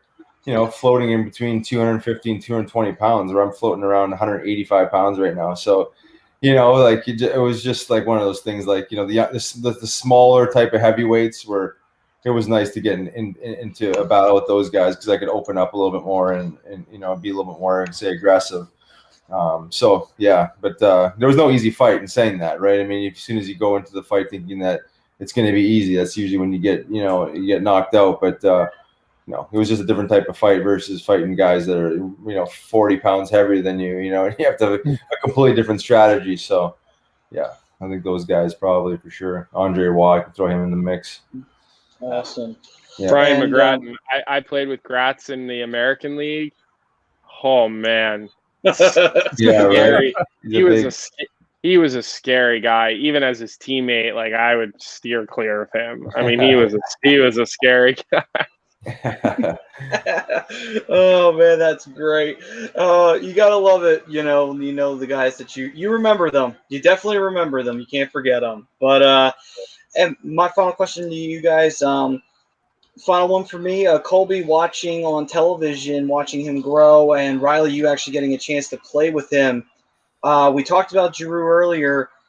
Did you see that talent very early on? I mean, you got to play with him also on the Phantoms too. So did you see that talent right from the very beginning of, oh yeah, Giroux's got it. He's going to be a future leader of this team. And for Riley, you can talk about watching him on television growing up. Yeah, I mean, it was very apparent he had high-end skill. I mean, he was so skinny and such a raw kid when he first came out in my first year. I knew he had like extra special abilities. There's no question the way he handled the puck and his vision and the whole bit. I guess it's hard in the moment to say, well, looking ahead, how many years, and he's going to be playing 900 games for the Flyers and the whole bit. But yeah, I knew he was going to be a superstar, and he had something special there that was very obvious. But to see him grow as a leader, in an organization, because he's not that verbal of a guy in the locker room, but to see him grow as a leader and grow as a hockey player, and just to see where he's been able to take his game has been super awesome to watch, and still keep in contact with him. So it's it's awesome. But again, seeing that that 18-year-old fragile kid, back in the day, was like, wow, it's like how is this guy gonna fare against some fully grown man in the NHL? But just like anything else, you get stronger. You grow into yourself. You get more mature physically, mentally, and then you become a leader, an NHL leader like that. So yeah. Not surprised. One of the more underappreciated things about him is he's been durable. Yeah, he exactly. Hasn't missed much time. He hasn't missed much time for his size. So, that's one of the more underrated aspects of Drew's game. Yeah, it's huge. Yeah, anytime you lose a superstar to injuries, it's obviously a blow to your season. So yeah, it's a really good point. I mean, there's not many guys you can say that are that durable, that have played that many games. I don't know how many man games he's missed in his 900 NHL games, but the fact that he's been playing majority of every season, so that's a big one for sure. Mm-hmm. Yeah, his numbers match against any elite NHL player over the last 10 years, and numbers are loud. So you have your opinions, say this, say that. Numbers that consistent and that good over that long a stretch, those are pretty loud. So yeah. You don't get those numbers by mistake. You might have one good year where the puck's finding the back of the net, or you're getting a lot of assists, but you don't do it for 11 years by mistake. You just don't. I'm sorry. Right. So true. Absolutely. Well, we thank you both very much for joining us. It was awesome getting a chance to talk to you guys. It's always cool to get a chance to talk to somebody that actually watching both of you guys, I mean, watching you guys on television, playing hockey at the pro level, it's always awesome to get a chance to talk to you guys who've been there, done that, and have celebrated championship moments. It's always a thrill. And thank you. Thank you very much. No problem. Thanks for having us. Yeah, thanks, man. Appreciate it. No, we appreciate your time, fellas. Thank you. Absolutely. We'll talk to you again. Talk to you soon, guys. See you guys. Take care. Bye. And anybody out there, in case you're not following, you can follow Colby Cohen at Colby Cohen 36 on Twitter. Riley Cote's at Riley Cote 32, as well as Body Check Wellness at Body Check W. I like W for the win.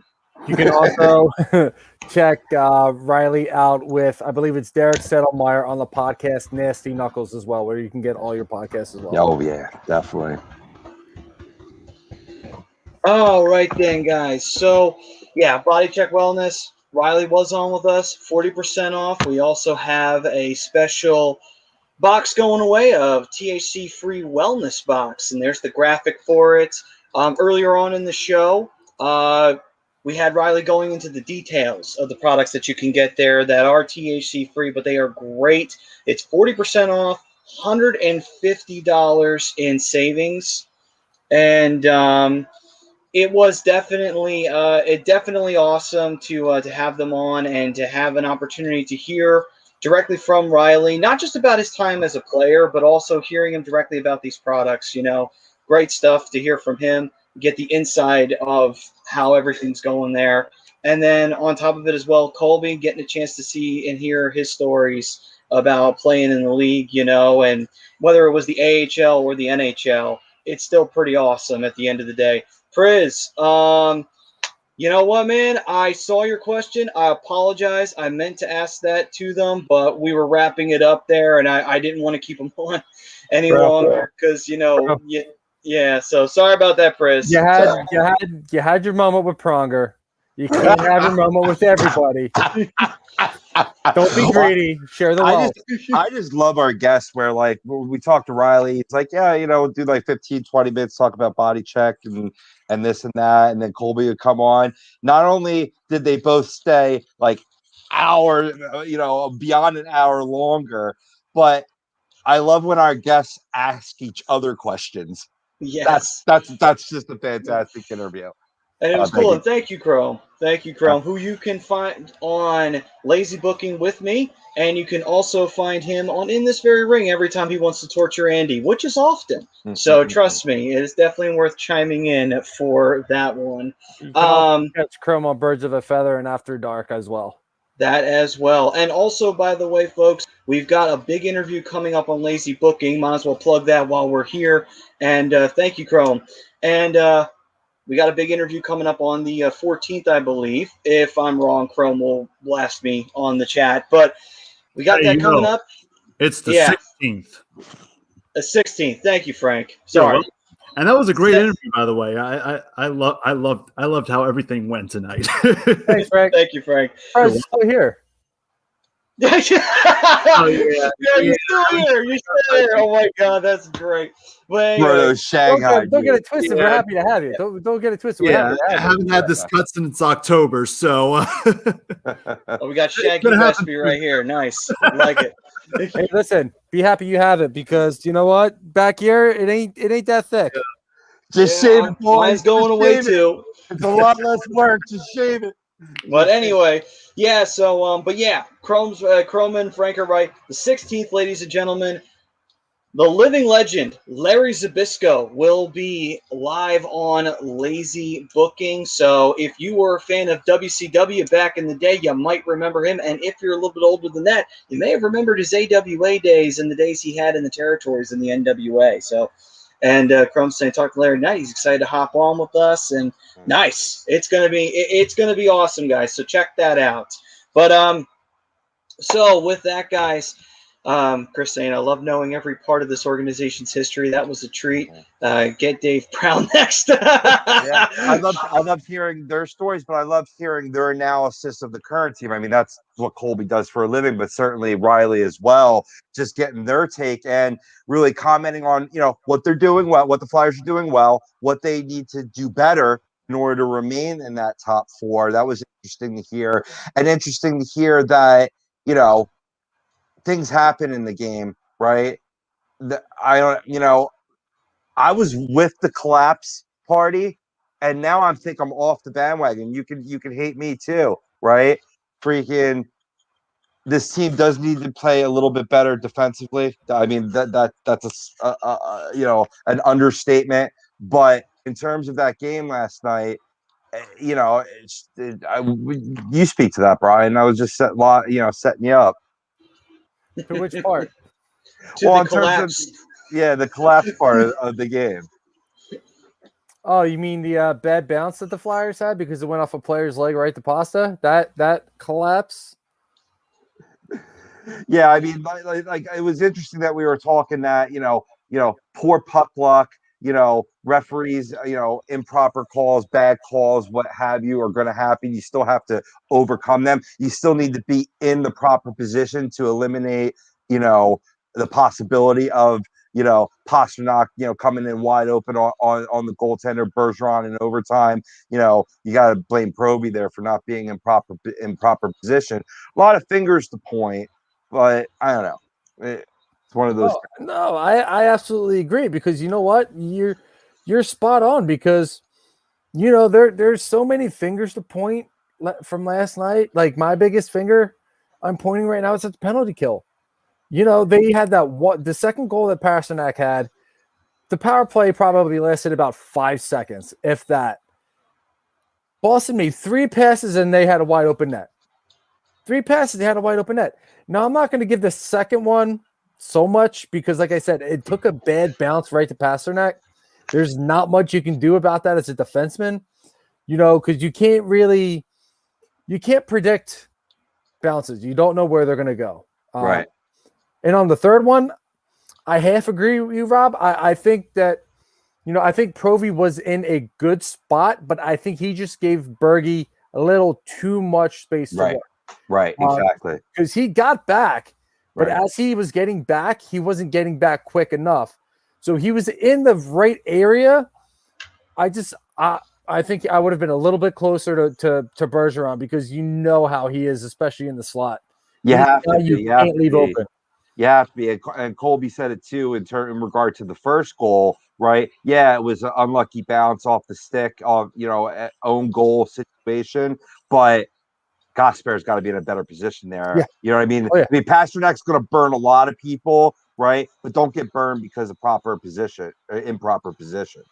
Yeah, and that looked like, and even Colby said it perfectly. It seemed like it was a situation where he was looking at the puck, he wasn't watching Pasternak, and because he watched the puck, right, he got straight up beat. Yeah. And Pasternak is the type of player that he can just kick it into that next gear like that. Right, which is a shame because Gosper made a fabulous defensive play in that overtime winner. And not only that fine defensive play, but then moving the puck up for Scotty Lawton, Scotty Jetpacks. To coin a phrase from the Phillies, wearing his cape, but that's a different game. He is. Scotty Lawton right now. Just a lot of more communication, Chris. They need to communicate more, Chris. Sorry. No, you're fine. I agree. They definitely need to be talking more. Right. But Scotty Lawton with the cross ice passing and the defenders playing the slot has to stop. Yeah. They're giving him the shot. Take the shot. Stop going for the cross ice pass. Right. They're going to play the pass every time. If they give it a shot, take it. Right. Or at least shoot for a rebound or something. Like, sure. Come on. Like, it annoys me to watch it. Like, as soon as they go into the 2-on-1, I'm like, oh, Scotty's going to pass it. Oh, there it goes. He passed it. Shoot the puck. Well, I'm confused by what Anthony's comment. They're saying Carter Hart's reaction seems slow the last couple of games. I don't think you can blame Hart for this loss. Hart was on his game last night. He just unfortunately fell victim to the Flyers getting themselves in a bad situation and then a bad bounce, and that's not on the goalie. It's like when you're in the position to make the save and your D-man blocks the shot, the puck flies in the air, lands right in front of the goal scorer for the Bruins. You got a wide open net right there because you're in position. There's nothing you could do about that. Yeah, you could slide over and try to get to it in time, but he ain't gonna be like the Flash and get over to that other side of the post like that. Right. You're just not. And you can't overreact at this point. I mean, anything you're seeing with this team, right? To Riley's point, you're 11 games in, 12 games in for some teams, right? It's I don't want to keep on riding the laurels. It's still early, but you hear Jake getting interviewed saying we're not playing our best hockey right now, right? But yet they've still put together a phenomenal record despite not playing their best hockey. I've watched the Flyers many fucking years when they were playing awesome hockey but would fucking lose. You know what? I'll take some poor play but still getting the win. But you're not going to sustain those wins that way. But just imagine what this team will do when they shore this up, defensively. They start moving the puck forward instead of this fucking east to west bullshit in your own zone. Get the puck, move it up out of the zone before you can get pressed in and the other team gets that line change. Your tired players on the ice, right? They shore that up, right? Give 60-minute efforts, game in and game out. This team's going to be scary. They talked about the dynamic and the players on this team. That's a good group. It's a damn good group, and they're about to be a real scary group, especially. And they made my point for me earlier for JBR. He is playing his best hockey that I've ever seen. I'm talking even the first stint with the Flyers, completely playing out of his mind. Fucking love it. Robbie, you bring up a great point, and one of the things that the Flyers haven't done a lot this year, and I'm only going to ride this it's early thing for another week or so. Right. The Flyers have to keep. You want to win games? You win games by playing in the other team's end. They don't do that enough. They spend too much time in their own end, and like Riley was saying, they're gonna score. It's inevitable at that point. Oh, stop it, Priz. And Jesse, I love Scotty. I think Scotty does a great job. He annoys me going for that cross-ice pass when he's on the 2-on-1. But I mean, yeah, you're not going to win games playing in your own end. And you're not even going to get the support. You're not always getting support on the back check. You're not always getting the support on the front end either. But, if you can put on a good forecheck, and it doesn't even necessarily need to be for 60 minutes, but if you put on a good forecheck and have a solid defensive game for 40 minutes, you're probably going to win that game. Right, which you saw last night and what have you. Sometimes you got to play that war of attrition. Hockey, the most passionate game out there. That's why, emotions spill over, as we talked about earlier, right? But it's a war. It's a game of chess, right? You allow the team to get this off, get that off, and then pounce on them. But to Jesse's point, I'm spurning over that. I've agreed with almost everything Jesse's ever commented on this platform, other shows, our show. Great takes, right? How can you speak on this core, right? Now, I get it, you're talking about the veterans, but they've been performing this year. You can't point the finger at them, right? But you're speaking to a core that, you're talking young puppies. They're not even in high school yet. Let's go. Am I being a homer? Maybe, but I think they need pieces. I think they need to add some pieces. Still, there are some holes, but to say with not winning a cup with this core, I don't know. That's a little harsh. I can't get behind that because you know what? That's it's a good core. Yeah, I don't want to say it's an overreaction, but I think it's just seeing this team, fluctuate so much from the cup run in 2010 that, it's hard to believe in the group. And then to rebuild shortly thereafter that, it's hard to get behind some of these players. And I get it. I've been there. Yeah, I've been there with Anaheim. I have. I understand. Real quick. Chris, if you're going to come at me with a Paul Kariya, Teemu Selanne joke, at least spell their names right. Oh my God, yeah. Spell their names right, because you did not. You butchered them bad. But what I would say is, too... All of you, Chris. Jake can't be your bell cow. Okay, so he was talking strictly the veteran guys. He wasn't talking about the young pups. But again, though, another thing, too, is, if anybody wants to try and compare what happened in 2010 with what's happening now, one thing I will say is this. A lot of the guys who were big contributors to that 2010 team were already established and they got brought to the Flyers. You had Danny Briere. He had spent time in Phoenix. He had spent time in Buffalo where he really found his game and found his niche. He came to the Flyers and he had a tremendous run. Chris Pronger, he had been longtime member of the St. Louis Blues. He had been a member of the Whalers, obviously, Stanley Cup champion with your Ducks, and then he comes to the Flyers, and he brought all of that experience with him. Timonen was a trade. Coburn was a trade. Hartnell was a trade. Almost every one of these guys were trades, with the exception of Richards and Carter, Van Riemsdyk, and Giroux. That's only about four guys right there. That's kind of false. Hartnell and Timonen both signed as free agents. It was right after the lockout in 2004. Oh, yeah, that's right. I forgot about that. That's all right. You kind of forget to skip over 2005 sometimes. But anyway, but with that, though, for saying Giroux is Claude Rains in the playoffs. Jesus. And for the record, Chris, I understand. You were close. You weren't off by many letters. Korea, you were missing a Y. And Selanne, that I is an N. You were close. I give you credit for that. Still spelled it wrong. The season get to the playoffs already. And by the way, Don, sorry about you losing your parlay there with Dallas. I'm surprised you did, knowing how the Dallas Stars have been playing. I don't want to get to the playoffs yet because I know once the playoffs start, I'm not going to be able to watch my Ducks. And you're not going to be able to watch your Red Wings. Although I do love the playoffs. I mean, hey, though, you guys got exciting talent. It'll happen. Just take some time. Like you were talking about a moment ago with the Flyers. Zegras. It'll happen. It'll happen. Now. Just give it time. Now. No, there's no time. We keep going back. We need it now. But anyway, so David says JVR to the Ducks. I mean, David. Although I'm sure you'd be open to that if he continued playing the way he is. But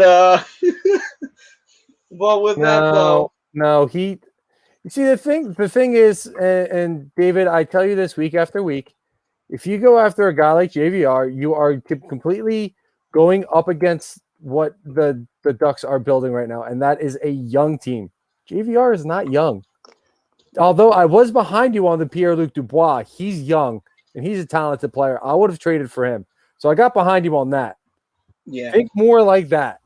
And then maybe we'll talk about some of these trades you keep coming up with. Now, Jesse's saying, I mean, if Jake, Giroux, JVR, Travis were just average in the bubble, we'd be playing in the Eastern Conference Finals. Just average. That's how good our young guys were playing. To be fair, they weren't playing all that well in the bubble. I'll give you that one. They had a real rough go of it. And you know, Trills with the shots. yeah. And then Anthony was saying, you know, there were times on the power play where the Flyers players were wide open, didn't shoot, instead of making that extra pass. Yeah, that continues to be a trend, you know. I say that every week. There's no sniper. There's no pure shooter who's going to take that shot. It's just a bunch of guys like passing the puck around. Joel Farabee had a nice shot last night. He did. Yeah, Roof job. Yeah, he did.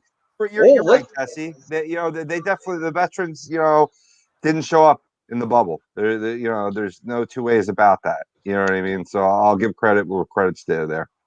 Yeah, and I mean, and Chris saying Sanheim, Myers, they must take a step forward. This is the year in their progression. They must, and I agree. I mean, and I also that's one of the players I was really honing in on was Provy this year because I want to see if he can be that quarterback of the defense. We know he can be. He has all the trimmings of that. I wanted to see what happens if you take the training wheels off him and you don't have Niskanen right there. And we're seeing the results. Well, I feel like Provy has had good moments, and he's had some real good moments. There have been some moments where he's gotten caught. There's been a few moments where it's like, ooh, made a mistake. But Colby said it best. You're going to make mistakes when you're a young player. He hit it spot on, nail right on the head, about being a young defenseman, wanting to make that play. And, that's what happens. You make a mistake because of that reason. Right. But just last night, there was a lot of bulk of the time of that game where this team was playing elite, strong passes, right? And it was avoiding the extra pass, but making the creative pass in the zone, right, to get shots on goal. And you were actually seeing, despite, who the biggest Flyers hater in the world is with who was I commented with the other night? The announcer there. No, I know what you're talking about. It's in the group text. Let me see if I can pull that up. Yeah. What, Eddie Olczyk? Yeah. Was it Olczyk? Yeah, just totally saying that they were getting played out of the building and they finished the first period, albeit 7 turnovers to 1, which was horrible, but even at shots at 11. And it was something to build upon. You saw them build upon it in the second, in the third periods. And, Boston, to their credit, that perfection line is very tough to defend. They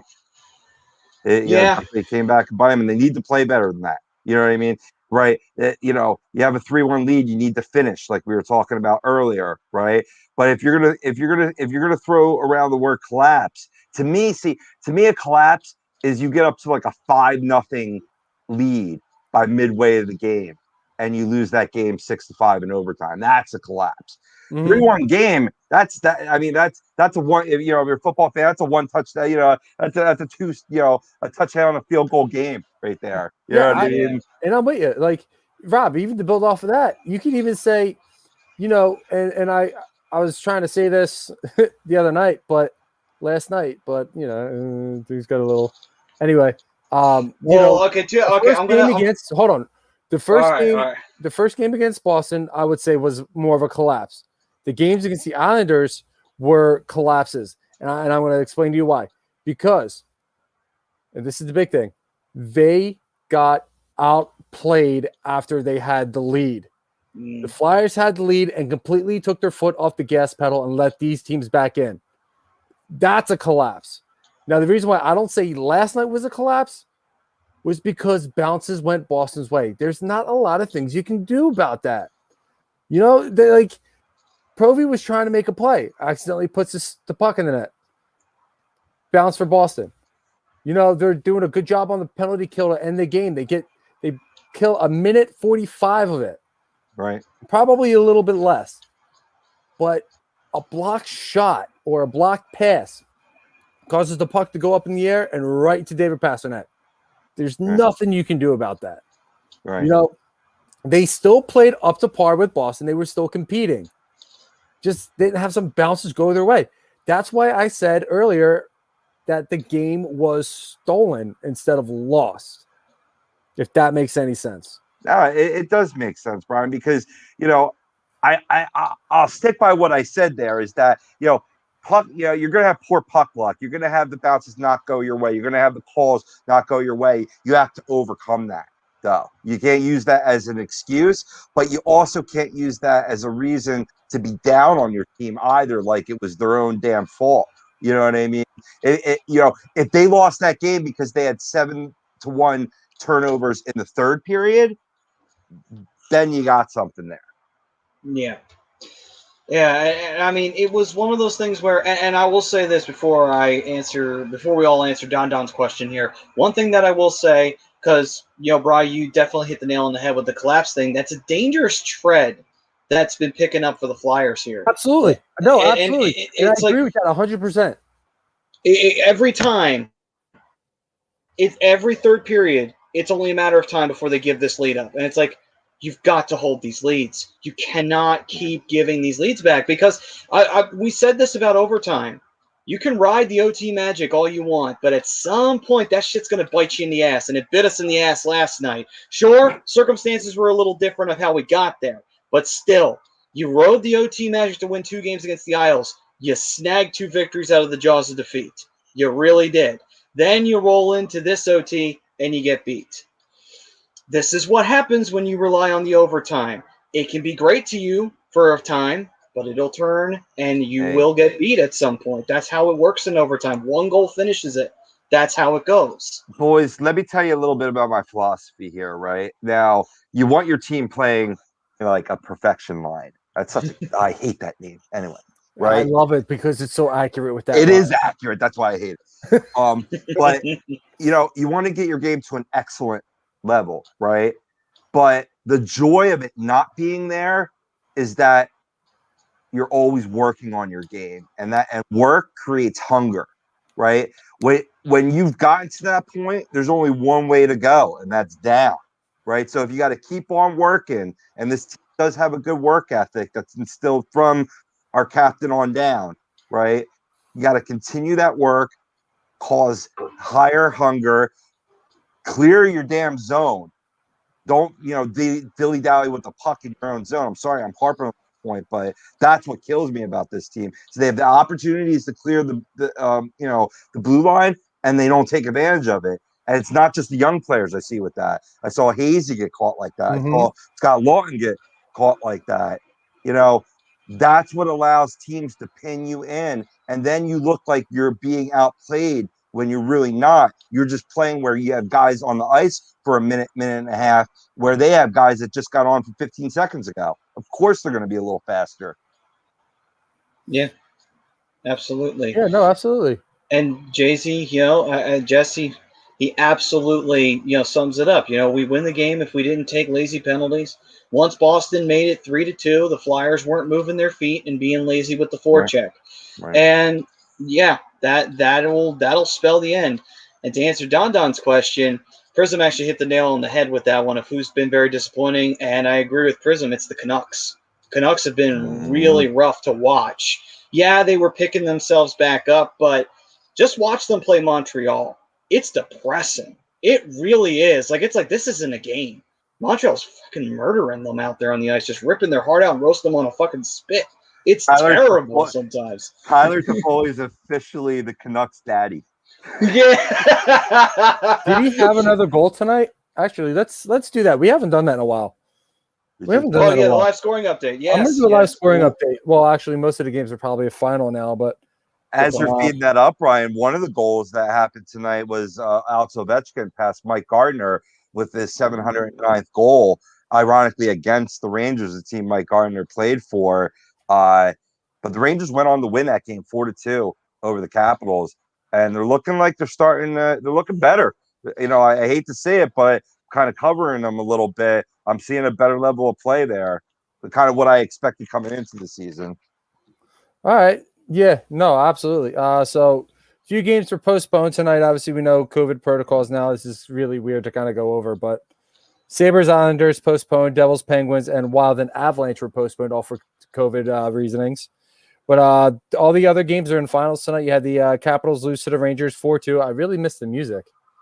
Where's the music? I don't know if we have access to that. No, we don't. No, we don't.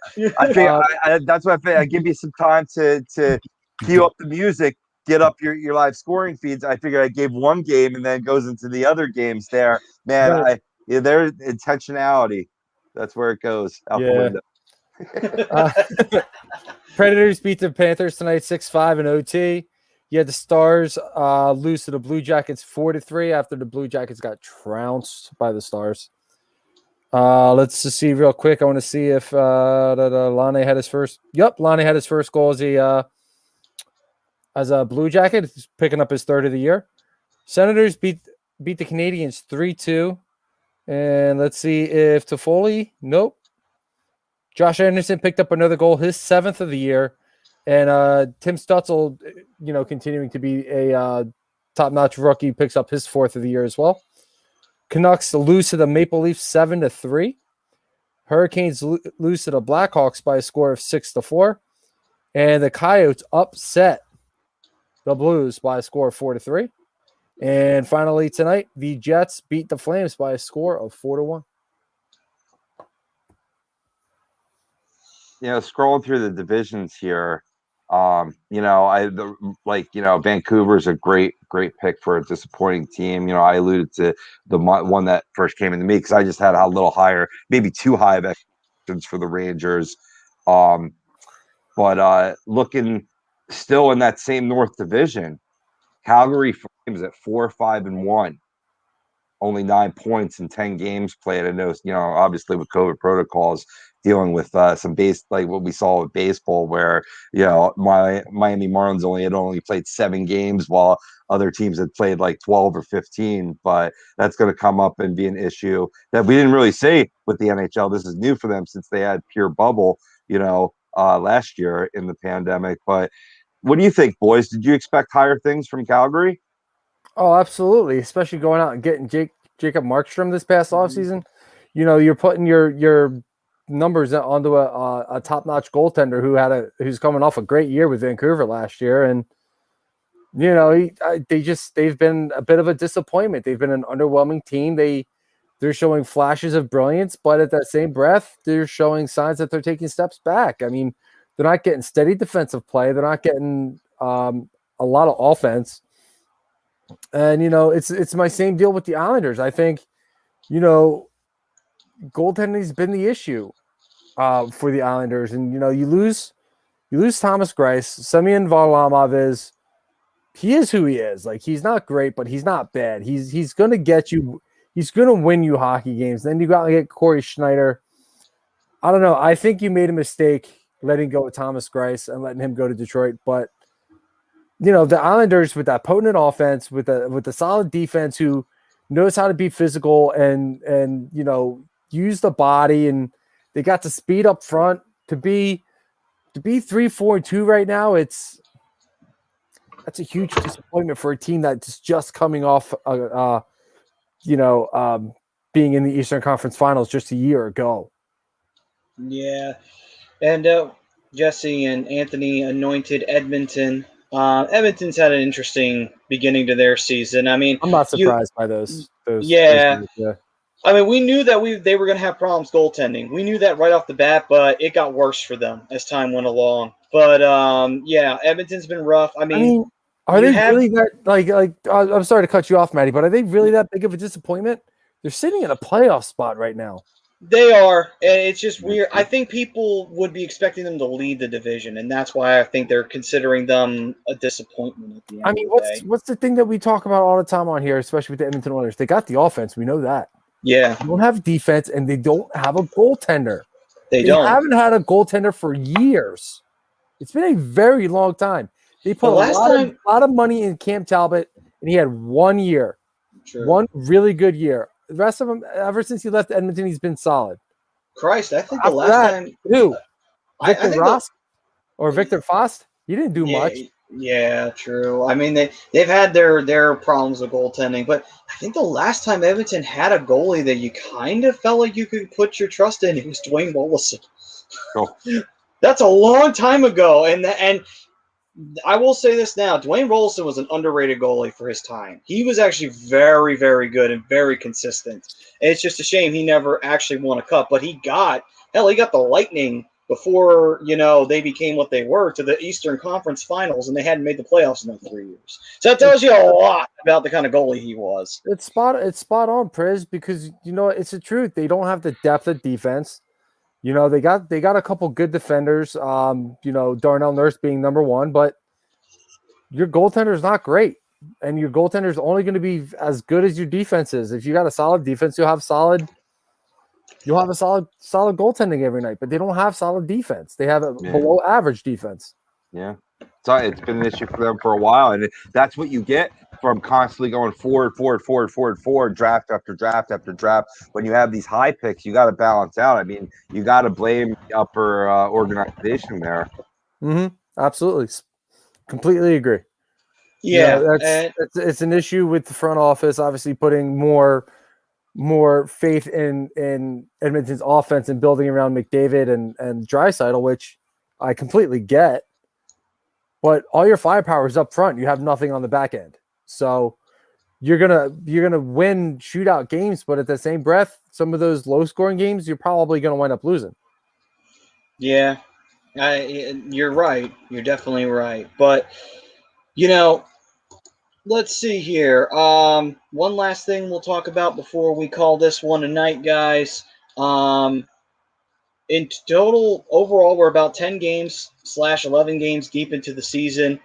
What is your big takeaways from this? Do you feel like everybody that's been really doing well so far, do you think that they keep the pace up, or do you think there's some suspect teams that are leading in a division spot and you're thinking like, ooh, I'm not so sure about them. They may fall out before it's all said and done.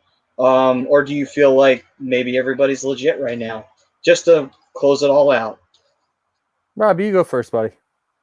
I gotta, go immediately to something I said, before this started. I did not expect the Boston Bruins to maintain the level of play, and maybe I should have, that we've seen in years past because of, the losses that you see there with Krug and Chara, and they've played pretty solid defensively, minus two really big defensemen. Now you got Pasternak back in your lineup coming off the hip surgery now 3 games in and looking pretty recovered, to say the least. So you got that top line, but then I thought, what's your second, third, and fourth lines looking?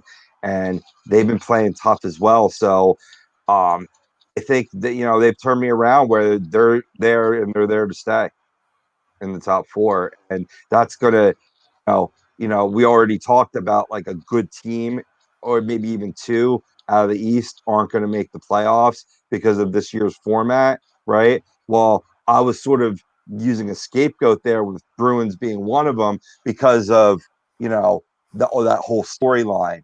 And now that they've flipped that script and if they do maintain as I'm, indicating here, man, you might see a team like the New York Islanders not make the playoffs. That was a team that I picked to be number 1 in this division.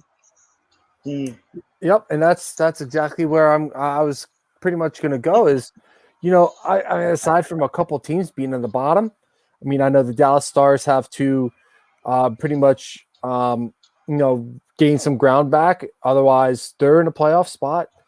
You got the Islanders down at the bottom. You got Calgary down towards the bottom. Like, other than that, it's par for the course. Everybody that I expected to be in playoff positions right now are in playoff positions right now. So, I mean, the only other team that you might be surprised that they're as high as they are is Montreal. But one of the things that I was saying last year during the playoffs was the only thing they're missing is veteran leadership, and they went out and got it. Yeah. And, that's huge for a very young team with the talent that they have. So you going out and get it to Toffoli. I would like to see what Toffoli does against a team that's not Vancouver, to really see what he is. But it's pretty much par for the course. Every team that I expected to be competing, they're all competing. Yeah, and for me, mine to wrap this up, I'm still a little unsure about Minnesota. I mean, don't get me wrong. They got a big win against Colorado, and I give that one to them. But again, a lot of their wins were against California teams and we know the California teams, they're going to fight you, but we know that they're not what they used to be. Two of them are on their way up in Anaheim and LA. One is in cap hell and has no one to blame for it but themselves. And you look at that situation, you think, okay, Minnesota's getting a little bit of I wouldn't necessarily say a cakewalk, but it's an easier run to start off with than to start with, having to deal with, not Dallas, having to deal with Vegas, Colorado right out of the gate. You don't have to deal with them immediately. I'm still wondering if Minnesota's legit. I'm still, while they've been playing well, they're playing real well. I'm waiting to see if they can keep this up as the year goes along. It's going to be very interesting to see how they handle. Especially coming out of this COVID shutdown that they're going through, that really, we haven't really seen them play against much other teams, being put on pause along with the Buffalo Sabres, which has been, big news going around the NHL. I was glad that you brought that up, Maddie, to, at least shed some light on that before we go. But I don't know, the play of Kirill Kaprizov kind of is absolutely 100% impressive. Yes. Kind of makes me think that they could legitimately stay. It just depends on how they come out of these COVID protocols. Yeah, it's just interesting. I wonder how they'll handle when they in the continuous form of the season moving forward. Because you're only playing your division, so every game counts. Your point is it'll be interesting, and I 100% agree with that. Quick, bro. Before you, I know I felt the Maddie Reeds coming, right? and before we get into that, to close out the show, I have to give a quick shout out to my nephew Nick. Since his mom finally made it official, I knew this for a little while now, but she finally put it out on her social medias. I figured I'd come on air. My nephew Nick's going to be playing college football for Keene University come next fall. Got accepted there. Got a lot of scholarships. Just so proud of him. I'm gonna put up this picture. Yeah, you can see it actually pretty well. Nice. Yeah, congratulations. That's what a good webcam does. yeah, buddy. Yeah, buddy. But yeah, offensive lineman, D tackle as well. He plays on both sides of the line. Couldn't be more proud of him. It's going to be great. Hopefully, when we make it out of this pandemic, to be able to go to some college football games. Watch awesome. Watch Povey on the back of the jersey. That's awesome. And you know what's even better is Keene has a pretty good football program there too. So yeah, he's not only going to just get a good education, he's in a good program as well. Oh, thanks, man. That's very true. Yeah, and to answer Ted FX's question real quick, yes, I absolutely think they make a move, and I think they make a move for a veteran defenseman. Because it's very much needed. Because some of these younger guys, once they get rattled, it's game over. They need a guy back there that can settle them down. They need to replace Niski, and I don't think they ever did. And Ted, we had Colby Cohen on earlier in the show, in case you missed it, and he was floating around an old friend in the name of Braden Coburn, which I kind of didn't half hate that, because you talk about you need a stay-at-home defenseman. You're not going to get the play that you got from Coburn 10 years ago, but he could fit that mold, or someone better of that same ilk. Mm-hmm. Yeah, absolutely. And I think he needs to, there's no shutdown guy on this defense. It's a lot of guys with an offensive mind. You need a guy, and you need a stay-home guy. A lot of these teams that are winning cups right now are teams that have that nice balance of offensive-minded defensemen who will go up into the play, and defensive-minded guys who sit back in case something happens. Flyers don't have that right now. They're all offensive-minded. Sometimes it kills you because, a lot of times you're not thinking on the defensive side of the puck. You're thinking, what am I going to do with the puck as soon as I get it? Yeah. Okay, this guy's got the puck. What am I going to do as soon as he gets in my area? Am I going to run him over, or am I going to force him to the outside? Yeah, it's a work in progress. You're going to have your peaks and your valleys when you're developing a young team. It's not going to happen overnight. We still have some developing left to do, but it'll get done. Give it time. I know it's hard to say that as a Flyers fan. Haven't won a cup since 75. I know we want to win one now. We didn't get one in the 90s and in the 80s. Relax. It's going to happen, guys. It's going to happen. Just patience. calm. Don't Remember, worry, Ted. Ted, you're not an idiot, bro.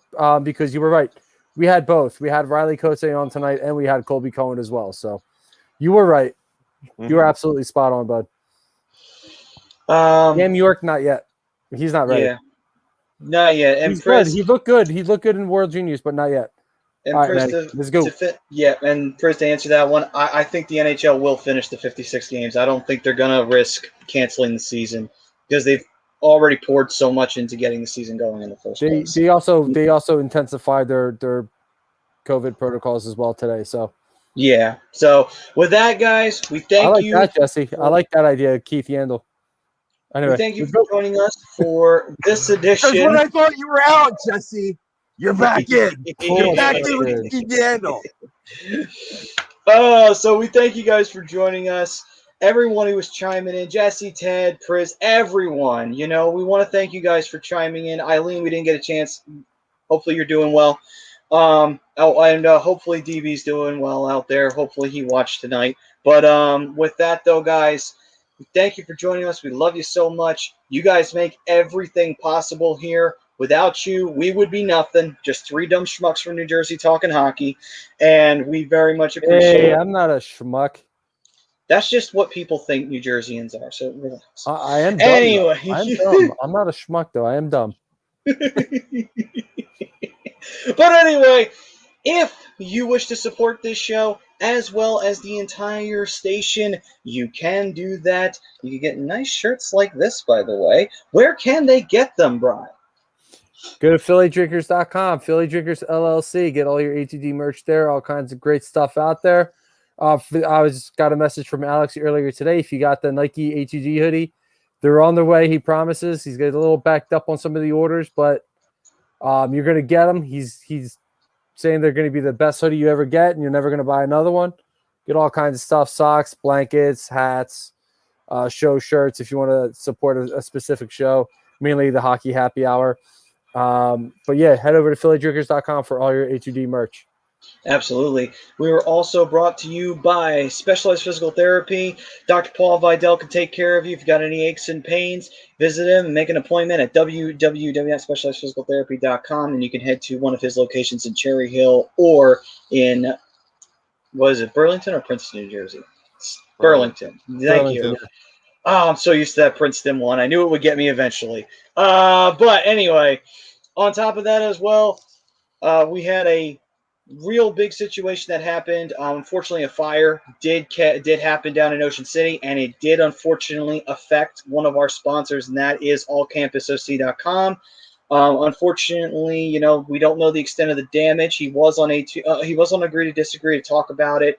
John Coyle was, but you know what? There is a way to fix it, though, and that is GoFundMe. If you can make any donation at all, it'll be very much appreciated, guys. We have the link for you. Please, if you can, go ahead and donate. Thoughts and prayers as well would be very much accepted. Thank you guys so very much. If you do, help out All Campus OC. They do a lot for us, and they'll definitely do a lot for you moving forward. We just got to get them all ready to go after that tough loss there in the fire. But or you can help contribute to the cause and get some payback potentially or enjoyment out of it.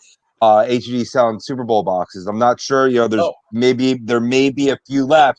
You can investigate that. Go to our social platforms: Facebook, Twitter, Instagram, all the deets. Absolutely. Thanks, Rob. And counseling center, Sunrise Detox. Listen, man, we all struggle through addictions, pain, mentally. Sometimes we're not in our right state of mind, and sometimes we are doing things that are not putting us in our right state of mind. And listen, man, everybody needs help, whether it's a loved one or whether it's yourself. Do not waste time. These are serious issues that you need to address as soon as possible, or they can spiral out of control and really put you on a bad path. So go to the Counseling Center and Sunrise Detox and give them a call at 856-651-8117. Get yourself fixed up. Don't waste time. These are serious. So we are very happy that they're sponsoring with us, and we're proud that we're with them. Get the help you need. And then finally, The final thing that we have for you guys is Body Check Wellness, the sponsor of the show. Riley was on tonight with us, so you do get 40% off with the A2D code, but normally you get 20% off. Either way, though, you're saving money, and it is products that can be used with hemp, and they help your body. They help you get mentally back into shape, and also physically back into shape as well. And, it's great for your lifestyle change, and it's great to help you motivate you to that lifestyle change. Earlier on the show, Riley went into all that detail on it and talked all about the benefits of it, and he's not lying, folks. This stuff is 110% guaranteed to help you get to that next level, as he was saying. And for tonight, you do get 40% off of $150 worth of savings on these limited edition TH free wellness boxes. They're awesome. Like I said before, Riley dived into way more detail onto it as well earlier on in the show. If you want to know more about that, you can check that out there. So thank you guys so much. And we love you guys. Take care. Stay safe. Stay healthy out there. Wear your mask when you go into restaurants and when you go into retail stores. And when you get the vaccine, still do it. Please, let's all, on the way there. And one last parting. Good luck, Nick. Congratulations. We hope you kick ass and you take names. And hopefully one day, at these NFL draft lotteries, you see your name come up in one of them. No matter who it is, we'll be more than happy and proud of you. So thank you, guys. We love you all. Peace and love, everyone. Take care. What if it's the Cowboys? Ooh.